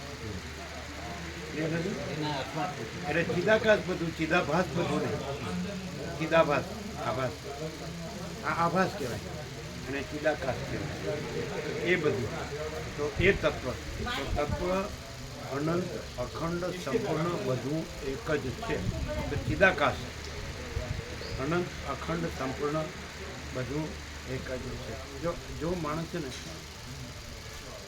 આટલે કહે ને મન એકડે આવે એમ કે છે ને આટલું જ છે, બીજું કાંઈ છે નહીં. આ બધા કોઈ શાસ્ત્રગુરુ આપણે ધમાચકડીની જરૂર નથી. આવી જ જાય, સંપૂર્ણ જ છે. કારણ કે એક જ છે. એ બસ તમે તત્વ કહો કે ન કહો, શબ્દ નથી પણ છે. જે દાખલા તરીકે આ આખો સૂર્યપ્રકાશ ત્રૈલોક્યમાં છે ને ભરપૂર સમાન રૂપે નિરંજન નિરાકાર નિરાકાર. તો પ્રકાશ, સૂર્યપ્રકાશ અનંત અખંડ સંપૂર્ણ બધો એક જ છે. એટલે પછી આ બધું એમાં દેખાય છે એ ન આવે, એ એમાં નથી. એનો સ્પર્શ કે સંબંધ નથી. આ બધું દ્રશ્ય છે તો પ્રકાશ છે ત્યાં જ આ બધું દેખાય છે, પણ પ્રકાશમાં આ બધું નથી. એટલે બધું શબ્દ પ્રકાશવાચક છે, દ્રશ્યવાચક નથી. એટલે ક્લિયર થાય છે ને, બધું શબ્દ છે ચિદાકાશવાચક. સમજે? એટલે પછી એ કોઈ વિચારવાણી શબ્દ જ નથી. બરાબર? પછી મહાચિદાકાશ સ્વસંવેદ જે સહજ નિર્વિકલ્પ, તો એનો અનુભવ એ આનો નહીં. જે દ્રશ્ય છે એ તો નથી, તો એ નથીનો અનુભવ નહીં કે આને આનો અનુભવ થયો. એનો અનુભવ એ પછી અનુભવ શબ્દ જુદો નથી. અનુભવ કે જ્ઞાન કે બોધ એ નથી, પછી એ જ છે. મહાચિદાકાશ જો હોય છે તો જે સમજે છે કે નહીં, એટલે એમ કે કેવી રીતે બસ એ જ છે. પછી રીતબીત ન હોય. સમજે? અને તપ ને કર્મ કાંઈ નથી. આવી ગયું ને? એટલે જ્ઞાન એટલે એ જ જ્ઞાન, એ જ અનુભવ, એ જ બોધ, એ જ ચૈતન્ય, એ જ પ્રકાશ. એ બધું એ જ છે. પછી એટલે પણ આ હું ને આ જગત આ દ્રશ્ય ભ્રમ રાખીને એટલે સમજાતું નથી. અને દ્રશ્ય ભ્રમ કાંઈ નથી, હું ને જગત, અને એ જ છે. જેમ કે આ બધું છે તો પ્રકાશ છે ત્યાં જ આ બધું ભાસે છે, પણ એ પ્રકાશ પોતે બધું છે, અનંત અખંડ સંપૂર્ણ.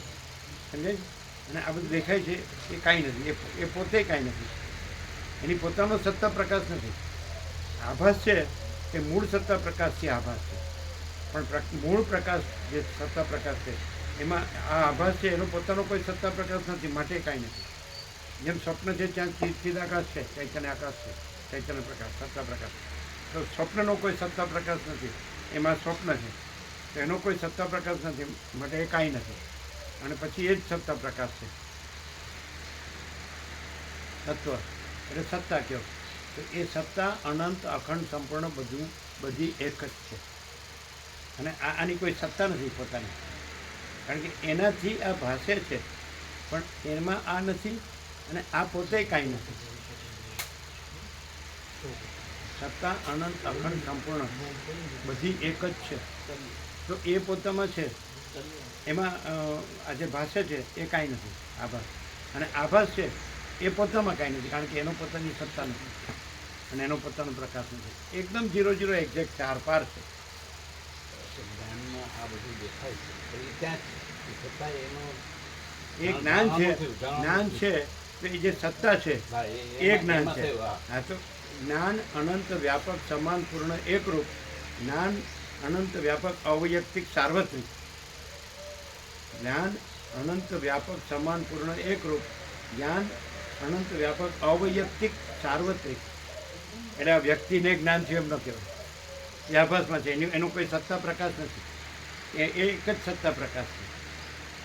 એ સત્તા પોતામાં પોતે જ છે. બધું સત્તા અનંત અખંડ સંપૂર્ણ બધી એક જ છે. જ્ઞાન અનંત અખંડ સંપૂર્ણ બધું એક જ છે. તો એ પોતામાં પોતે બધું એક જ છે જ્ઞાન. પછી આ અજ્ઞાન છે, જે આભાસ છે એ અજ્ઞાન છે, એ કાંઈ નથી. એની પોતાની સત્તા પ્રકાશ નથી, એ પોતે જ્ઞાન નથી. જે જડ છે એ જ્ઞાન નથી, એ અજ્ઞાન. અને એની પોતાની કોઈ સત્તા પ્રકાશ નથી. એટલે જે આ જે અસત્તા અપ્રકાશ છે એને પોતાની સાથે જોડે છે અને એને જ્ઞાન કહે છે, એ ભ્રાંતિ. એ હિસાબે જેમ પ્રતિભાસ છે જ્ઞાન એમ પણ ન લેવાય. એટલે ચિદાકાશમાં સ્વપ્ન છે એમ લેવાય. જાણવું થયું એમ કહે છે તો શું કહેવાય? સર્વ જાણે પણ છે એ એમ કરીને. સ્વપ્નને ગણવાનું જ ન હોય, પછી જાણવું, પછી જ્ઞાન ન કહેવાય. જ્ઞાન શા માટે કે સ્વપ્ન બાધિત છે કેવા માટે જ્ઞાન કીધું? જ્ઞાન શું કામ કીધું? પછી જ્ઞાન ન કહેવાય. અજ્ઞાન છે એ નથી કહેવા માટે જ્ઞાન કહેવાય. અજ્ઞાન નથી માટે જ્ઞાન કહેવા પણ નથી. હિંસાનો ભ્રમ હોય એ કહેવા માટે અહિંસા કીધું. પણ હિંસા સ્વામીજી નિમિત્તે કોઈએ કીડી મારવી નહીં, સ્વામીજી નિમિત્તે કોઈએ ફૂટી કોડી લેવી નહીં, એ કીડીઓ મારવી નહીં. પછી અહિંસા બોલવાની શું જરૂર? અને અહિંસાનો દોડ કરવાની શું જરૂર? કીડીઓ મારવી નહીં પછી. પણ આ તો 40 ચૂહા માર કે મિનિમાય પાટ ઉપર બેસી ગયા. અહીં તક આપણે ક્યાં? હા, 5 લઈ લો તમે. તમે જે 5 મહાવ્રતો કહો છો તો હિંસા જ નથી, પછી અહિંસા કહેવાની જરૂર જ નથી. અસત્ય જ નથી, પછી સત્ય કહેવાની જરૂર જ નથી. સમજાય કે નહીં? અસ્થેય તો પૂર્ણ છે, પછી અસ્થેય કહેવાની જરૂર જ નથી. ચોરી ક્યાં હોય? અપૂર્ણ હોય. આ તો પૂર્ણ છે, પછી અસ્થેય કહેવાની ક્યાં જરૂર? પછી બ્રહ્માનંદ છે, સમજાય છે? એટલે વિષયાનંદ છે જ નહીં, પછી બ્રહ્માનંદ બ્રહ્માનંદ કહેવાની ક્યાં જરૂર છે? બ્રહ્માનંદ હિ સત્ય, વિષયાનંદ અસત્ય. એટલે અસત્ય એટલે છે જ નહીં. તો વિષયાનંદ છે જ નહીં, પછી બ્રહ્માનંદ બ્રહ્મચર્ય કહેવાની શું જરૂર? પૂર્ણ છે, પછી અપરિગ્રહ કહેવાની શું જરૂર? આ બધું નથી. એની સાથે આ બધું દોડ દમામ છે, આ દેખાડો. આકાર છે જ નહીં, પછી નિરાકાર કહેવાની શું જરૂર? કલંક છે જ નહીં, પછી નિરંજન કહેવાની શું જરૂર? નિષ્કલંક. અને વિકાર છે જ નહીં, પછી નિર્વિકાર કહેવાની શું જરૂર? વિકલ્પ છે જ નહીં, પછી નિર્વિકલ્પ કહેવાની શું જરૂર? માયા છે જ નહીં, પછી બ્રહ્મ કહેવાની શું જરૂર? અનંતમાં છે જ નહીં, પછી આત્મા કહેવાની શું જરૂર? એટલે આ બધું શું કહેવાય? કૃત્રિમતા કહેવાય. કૃત્રિમતા. નથીની સાપેક્ષ છેને પણ આરોપ કરવો. તો છે એ આરોપથી નથી, એ સ્વયં છે. સ્વયં સિદ્ધ, સ્વયં પ્રકાશ, સ્વયં પૂર્ણ સ્વસ્વરૂપ. નથી સાપેક્ષ નથી એ નથી, પછી છે કહેવાની શું જરૂર? શું કહેવાય? અસત નથી, પછી સત કહેવાની શું જરૂર? જડ નથી, પછી ચૈતન્ય કહેવાની શું જરૂર? દુઃખ નથી, પછી આનંદ કહેવાની શું જરૂર? વગર કીધે જો હૈ સો હૈ. એટલે કાંઈ પણ બોલવું એટલે ભ્રાંતિમાં જ જાય, કારણ કે એ તો છે એ છે. અને એમાં આ બોલનારોને એનું બોલવું ચાલવું એ કંઈક કશું છે જ નહીં. ભ્રાંતિ છે જ નહીં, દ્રશ્ય છે જ નહીં, સ્વપ્ન છે જ નહીં, મૃગજળ ઝાંઝોળનું જળ છે જ નહીં. એક જ ઉપાય છે, એક જ ઉપાય છે, શોર્ટ એન્ડ સ્વીટ, શાંતમ પાપમ.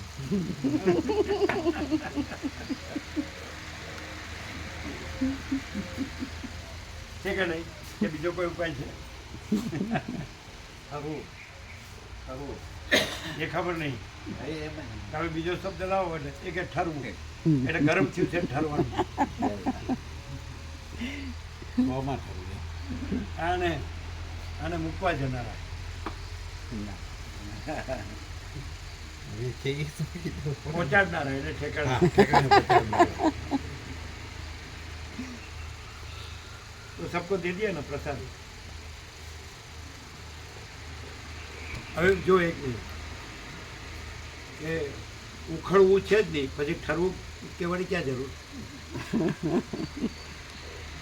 ઉખડવું કે ને ઉખડવું છે જ નહીં, પછી ઠરવું કહેવાની ક્યાં જરૂર? ઉકળવું એટલે પાણી ઉકળે ને આપણે ઉકળવું નહીં, ઉખડવું ખ એટલે ઉત્પાત, અશાંતિ, એવું બધું જે થાય, અરાજકતા. ઉકળવું નહીં, ખ ઉક નહીં, ઉખડવું ઉખડવું છે જ નહીં, શબ્દની સામે ઉખડવું છે જ નહીં. એટલે ઠંડુ, ઠરવું નથી એમ. હા, ઠરવું ઠરવું કેવા કેવા પણ પણ નથી. એ તો પરમ કૈવલ્ય, પરમ શાંતિ, અનંત સંપૂર્ણ, અને કૈવલ્ય પરમ, કેવલ પરમ નિર્મળતા, પરમ શીતળતા, એ તો સહજ છે. એટલે ઉખડવું છે જ નહીં. સમજે? ઉખડવું એટલે ખળભળાટ, ચંચળતા, ભ્રાંતિ છે જ નહીં. પછી નિશ્ચલતા કહેવાની શું જરૂર? એટલે ઠરવાનું કહેવાની શું જરૂર?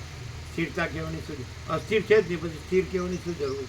ઉખડવું એટલે અસ્થિર, અસ્વસ્થ, અસમતુલા, અરાજકતા, એને ઉખડવું કહેવાય. ઉપદ્રવ, ખળભળાટ કે ને ખળભળાટ, તો એ છે જ નહીં. પછી ઠરવું કહેવાની ક્યાં જરૂર? જ્યાં સ્વયં જે પોતે પોતાના સ્થિર જ હોય, તો અસ્થિર છે જ નહીં, તો પછી સ્થિર કહેવાની ક્યાં જરૂર? તો સ્વયં જે જો હે તો હે. અને શૂન્ય કે અપૂર્ણ છે જ નહીં, પછી પૂર્ણ કહેવાની શું જરૂર? અને ખંડ છે જ નહીં, પછી અખંડ કહેવાની શું જરૂર? અંતવાળું છે જ નહીં, પછી અનંત કહેવાની શું જરૂર? માપવાળું છે જ નહીં, પછી અમાપ કહેવાની શું જરૂર? અને ભેદવાળું છે જ નહીં, ભેદ છે જ નહીં, પછી અભેદ કહેવાની શું જરૂર? કાંઈ કહેવાની જરૂર નથી. અને જો હે છે કેવું છે? અનંત પૂર્ણ નિરપેક્ષ. શું કે તમારા નૈનામાં નથી? સરસ કહી ગયા કે હું 35 દિવસ લાભ લઈશ.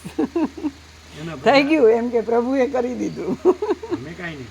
એટલી કૃપા. આમ ખ્યાલ આવે છે કે શું છે? હા, આવે એના સર છે, સંગીતના સર, હા, એ કાલ હતા ને. સંપૂર્ણ ભગવાનના માણસ. એક તો અમને શું કે ખબર? જ્યાં અમે ઊભા હતા ને ત્યાં ઘણું ઘણું જીવો.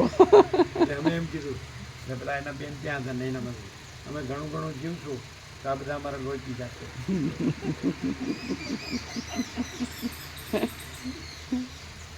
એટલે કશું કોઈ કે અહીં શું કરવાનું છે? એટલું જ કરવાનું છે કે કાંઈ જ કરવાનું નથી. અને જે કાંઈ જ કરવા જેવું નથી એ કાંઈ જ કરવાનું નથી.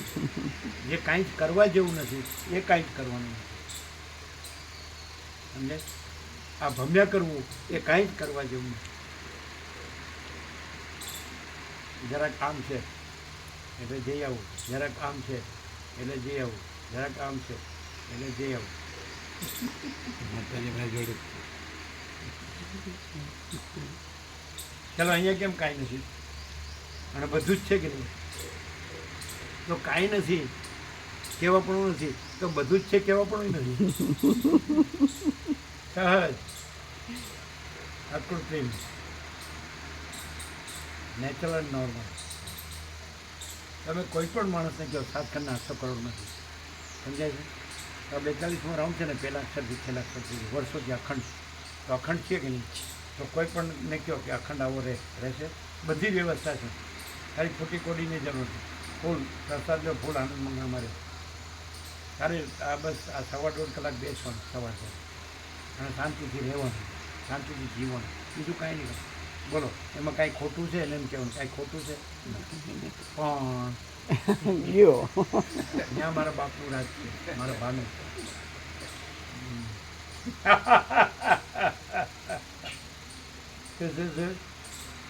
અખંડ છે બધું જ. એની અહીંયા ચાલો કોઈ તમે પ્રેક્ટિકલી કયો, પ્રેક્ટિકલી દ્રશ્ય સાપેક્ષ કયો.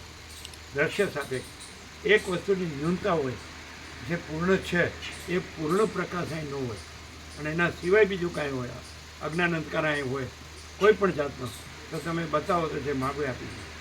નો ચાન્સ. અને તમે 7 ખંડના 800 કરોડને કહો, એકને પણ કહો કે તારે સંપૂર્ણ રહેવું છે, તારે કાંઈ કરવાનું નહીં, તારી ખોટી કોડી નહીં જરૂર છે, રહેશે કેમ?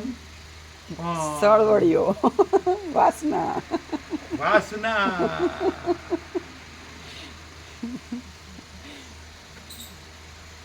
હવે વાસનાની સામે શબ્દ કેવો પડશે? જેમ અંધકારની સામે પ્રકાશ શબ્દ વાપરો છે, તો વાસનાની સામે પ્રકાશ કયો શબ્દ વાપરો? અમને પૂર્ણતા આવ્યું, પૂર્ણતા.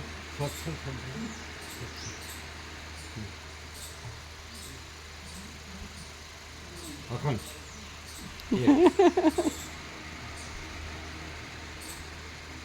કેવું કેવું? સંપૂર્ણ. શું? અનંતતા, સંપૂર્ણતા.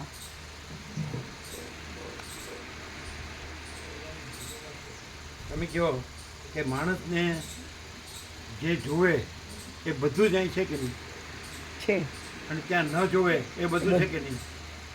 અને પછી કે હું મારે એ બધું જોવે અને મારે સુખ શાંતિ ને કલ્યાણ જોઈએ. નો બને, નો બને, નો બને. કાંઈ નથી એ બધું મારે જોવે અને મારે સુખ શાંતિ કલ્યાણ જોઈએ, અને એ અહીંયા મને નથી મળતું એટલે મને અહીંયા દુઃખ છે. ખોટી વાત. કુટિલતા, કુટિલતા. મારે જે કાંઈ નથી એમાં સુખ શાંતિ ને કલ્યાણ જોઈએ, એ મને અહીં નથી મળતું એટલે અહીં દુઃખ છે. એટલે હું ભાગું. બોલવાનું કંઈ પણ ખોટી વાત. હે? બોલવાનું હોય કે એને ગણવાનું નહીં, ખોટી વાત છે એમ. ને પણ પ્રૂવ કરે કોઈ કે જે તમારા ગમે તેવા જે સૌથી જે એ પ્રકાશનો પ્રકાશ કર્યો છે, અને એણે કીધું કે આવી રીતે પ્રકાશમાં પ્રકાશ રહેવાય, બરાબર? તો એ માટે જે બધું હોય એ લોકોએ બતાવ્યું હોય એના કરતાં પણ આ સંપૂર્ણ છે કે નહીં? છે. એને બતાવેલામાં કંઈક કરવાનું ન કરવાનું છે, અહીં કંઈક અહીંયા કરવાનું એવું. ન કરવાનું નથી. આમ તૈયાર સંપૂર્ણ જેને કહેવાય, એબ્સોલ્યુટ જેને કહેવાય, એ અહીંયા સંપૂર્ણ છે. સંપૂર્ણ અહીંયા સંપૂર્ણ છે, એબ્સોલ્યુટ અહીંયા સંપૂર્ણ છે કે નહીં? છે. અને કોઈ કહે કે ના આ બીજું છે તો એ માગે આપી દે, નો ચાન્સ. અને કોઈ એમ ઇમ્પોસિબલ. કે અમારું આવું જ છે તો ત્યાં બીજું ન હોય એવું તો એ માગે આપી દે. ઇમ્પોસિબલ. હોય જ ન હોય એવું બધું હોય જ. એમાં પૈસા ને ભોગવાળા મેઇન હોય, હોય, અને હોય. અહીંયા પૈસા ને ભોગ કાંઈ નહીં. છે કે નહીં? અનુભવો છો કે નહીં? અનુભવીએ છીએ. એટલે વિરોધ ક્યાં થાય છે? પોતાને જે કાંઈ નથી એ જોવે છે, અને બધું જ છે તો છે જ, તો બધું જ છે એ જોતું નથી, અને કાંઈ નથી એ જુએ છે. એ તો ક્યાંથી મળે? નો બને. સૂર્યનારાયણ ભગવાનમાં રાત્રિનો અંધકાર જોવે, નો ચાન્સ. અને રાત્રિના અંધકારમાં સૂર્યનારાયણ ભગવાન જોવે. કેવું છે? Clear cut. Clear cut. કેવું? સ્વતઃ એટલે શુદ્ધ. હા તો પિત્તળમાં જઈ આવું. સોટતનું પિત્તળ, બગસરા. બગસરા. ઓ ઇમિટેટેડ જ્વેલરી.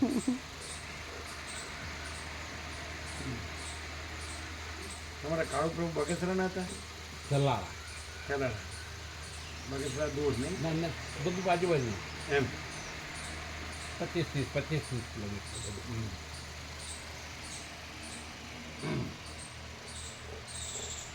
એવું છે? સાચું બોલો, જે આત્માની સાચી શાંતિ સહજ છે કે નહીં?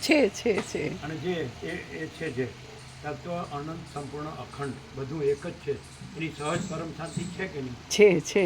એનો સહજ પરમ આનંદ છે કે નહીં? છે. એનો સહજ પરમ પ્રકાશ છે કે નહીં? છે. એમ છે ત્યારે. અને ખોટી કોડીની એ જરૂર છે? જરાય નહીં.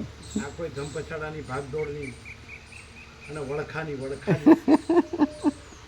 અભાવ મટેની ઈચ્છા પૂરી થાય નહીં અને એમ નમ ભમીને મરી જાય. ન કરવાનું કર્યું ને કરવાનું રહી ગયું. અહીંયા પહેલેથી બીજું કંઈક છે મૂળજીભાના પેપે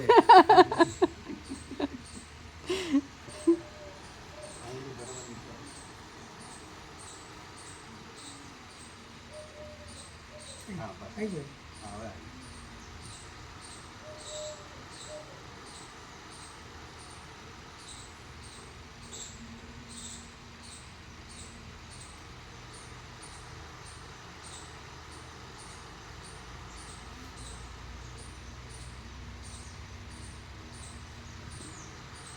તત્વવેતા જીવન મુક્તના દેદાર જુઓ એ દ્રશ્ય આકાર જ છે. અને પેલું સડેલું હોય વાસનાનું એના દેદાર જુઓ કામ સરખા ન લાગે ને? જરાય નહીં ને. કેમ? તત્વવેતા જીવન મુક્ત તે જ વસ્તુઓ તો કૃત્રિમ જો તમે મજામાં કાર્ટૂન લાગે કાર્ટૂન. આમ શું કરો છો ના ખાઈ પીને મજા કરી પણ ઉતરી ગયેલું હોય કે નહીં? ઉતરી ગયેલું, બોધાઈ ગયેલું હોય કે નહીં? બોધાઈ ગયેલું. પછી આપણે 3 શબ્દ વાપરતા હતા ને, ગંદુ, ગોબરું, ગંધાતું.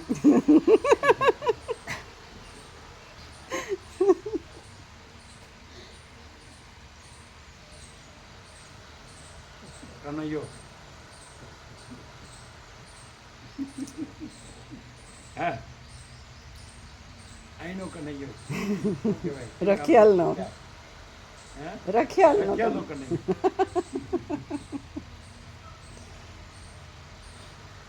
નામ કોનું રાખ્યું? બુઝુર્ગોએ. હવે કનું એ લોકોને ખબર નથી કેવો પાકશે, શું કરશે. હે કોઈ ખબર ના હોય કોઈ. આ દેખાય છે ને ખબર જ ખબર છે.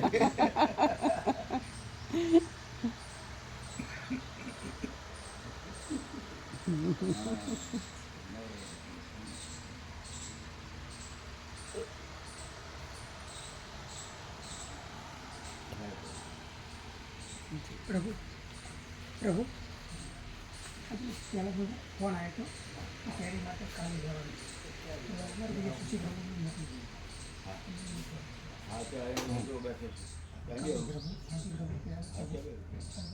અને ઘણું મુશ્કેલ પ્રભુ તમે તો જવાનું ને તમે અહીંયા છે પેલા નટુ પ્રભુ હશે ને અને પેલા કમલેશ પ્રભુ આવે. હા એટલે 4 જણા થાય અમે એમ શું કહે છે? કીધું તમને? પ્રભુ કહેતો નહીં શું આવવાનું ને એને અહીં રહેવું છે એમ તમારે અહીં રહેવું છે એમ એટલે કે અમારે અહીં સેવામાં રહેવું? અમે તો અહીંયા જ છીએ એમનો પ્રભુ મોકલે ના એ નહીં. કરી નાખવા તો ચાલે શું કરશે? 3 જણા આમ ભરી લે તો વાંધો નહીં. 3 જણા? કમલેશ પ્રભુ જ ચાલે ને? હા કમલે પ્રભુ હા પહેલા પ્રભુ મહેન્દ્ર હા ચાલે એમની જરૂર નહીં. કેમ ના ચાલે? 3 જણો છો? હા ચાલે. તો એ વધારે કહેતો તો ના પાડી છે એને વધારે લેવા ના પડે કારણ કે 800 જો કિલો હતી ને એમાંય 1400 ભાવિકો પ્રસાદ લીધો એમાંય વધી હતી. કિરણ પ્રભુ કીધું પ્રહલાદ પ્રભુને કાલે આવે છે ને રવિવારે. હા અને એટલે કીધું એ તો 1500ની વાત કરે છે એટલે એટલી જરૂર નહીં. અને કેડી પ્રભુને ફોન કરે એને ના પાડી છે એ બધું બગડે એટલે એને 1000ની વાત કરી.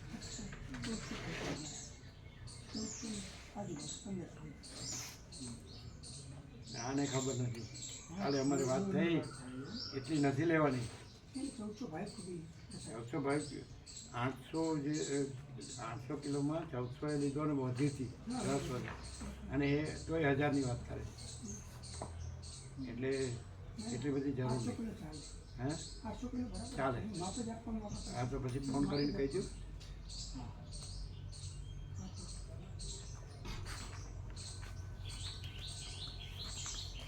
અને એ 3 જણનું કહી દો અમને થોડું આવશે ને? હા છે વાત થઈ ગઈ વાત. નટુ પ્રભુ આવશે ને તો 3 જણ બહુ થઈ ગયા.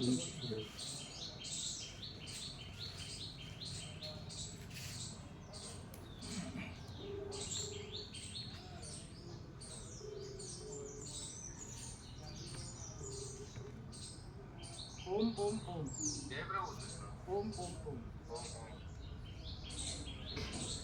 એટલે ગયા વખતની જેમ 800 કિલો બહુ થઈ ગયા. 800 બસ બરાબર બરાબર બરાબર બરાબર. કારણ કે તમને કીધું ને ચિરાગ પ્રભુ એ લોકોએ તો બનાવ્યું એટલે 800માં 1400 લાભ લીધો, 1400 લાભ લીધો અને વધી હતી એમાં વધ્યો હતો રસ બરાબર. એટલે 800 કિલો બરાબર. 1500 થી ઉપર ન જાય. 1500 થી ઉપર ના જાય.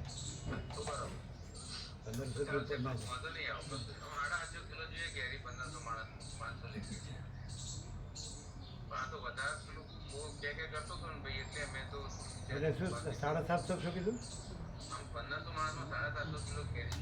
તો પછી 800 થઈ જ રહે. કારણ કે વધ્યું હતું ને ગયા વખતે કીધું ને ચિરાગ પ્રભુએ તમને કીધું ને એ લોકો જ બનાવવાના વેચવામાં એ જ હતા ને. એટલે હા એટલે આપણો ફૂલ 800 બરાબર. ના 2 વખત નહીં, એ તો વ્યાપકમાં જાય ને. હા બસ એનો વાંધો નહીં. 800 રાખો. અને તમે અને કમલેશ પ્રભુ અને નટુ પ્રભુ. હા બસ બસ ચાલશે બરાબર. હો ચાલશે ને તમારે ચાલશે ને. પણ તો બસ તમે તો ટોપ ક્વોલિટી હો. સવારે ગયા વખતે હતી બરાબર હતી ને. એ જ ગયા વખતે હતી એવી જ બરાબર. બ્રહ્મ કૃપા હિ કેવલમ આનંદ મંગલ. ઓમ ઓમ ઓમ.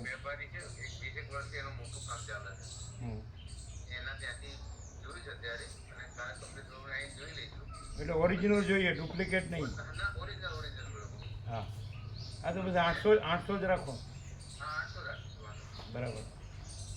હા ઓમ ઓમ ઓમ ઓમ. એ શું બોલે ખબર? પૂર્ણ બ્રહ્મ સ્વરૂપ. એ શું ના એ નહીં શું ના. જય પ્રભુ પૂર્ણ બ્રહ્મ સ્વરૂપ. ઓમ. અંબાલાલ પ્રભુનો વારસો લીધો એને આખા અમદાવાદને અંબાલાલ પ્રભુ લાભ દીધો એમના બાપુ. ગામડામાં અમે વિચારતા હતા ને ત્યાંથી લઈ ગયા. આવો આવો એમ કે ગામડામાં જ ભાવિકો એવું નથી છે, એવું નથી, શહેરમાં પણ છે અને ઘણા લાભ લીધો ખૂબ વર્ષો પહેલાં. એમાં તમે નહોતા નહીં? ના એ વખતે એમાં તમે અમે માણેકબાગ એમાં જ આવી ગયા. માણેકબાગથી આવ્યા. હા માણેકબાગ હોલ એમાં જ આવી ગયો ને. આખું હા. આખું અમદાવાદ થઈ ગયું હતું. થઈ ગયું હા છેલ્લે એમાં છેલ્લે હા છેલ્લે બધું જ પતી ગયું પછી છેલ્લે 800 બરાબર બરાબર ને. એટલે કેરી પ્રભુએ કીધું પછી બગડે એ તો 1500 નું કહેતા એટલું જરૂર નહીં. એ તો 1500 ભાવિકોમાં એણે કીધું કે 750 કિલો થઈ રહે. 1 કિલોમાં 2 જણ થાય. હા તો 800 તો કમ્પ્લીટ બહુ થઈ. અને વધે તો એ કે ફરીવાર આપણને અમે કે એવો નહીં, એ વ્યાપકમાં અપાય. હા વ્યાપક. અહીંયા તો જે ફૂલ તમે આપો છો એ બરાબર.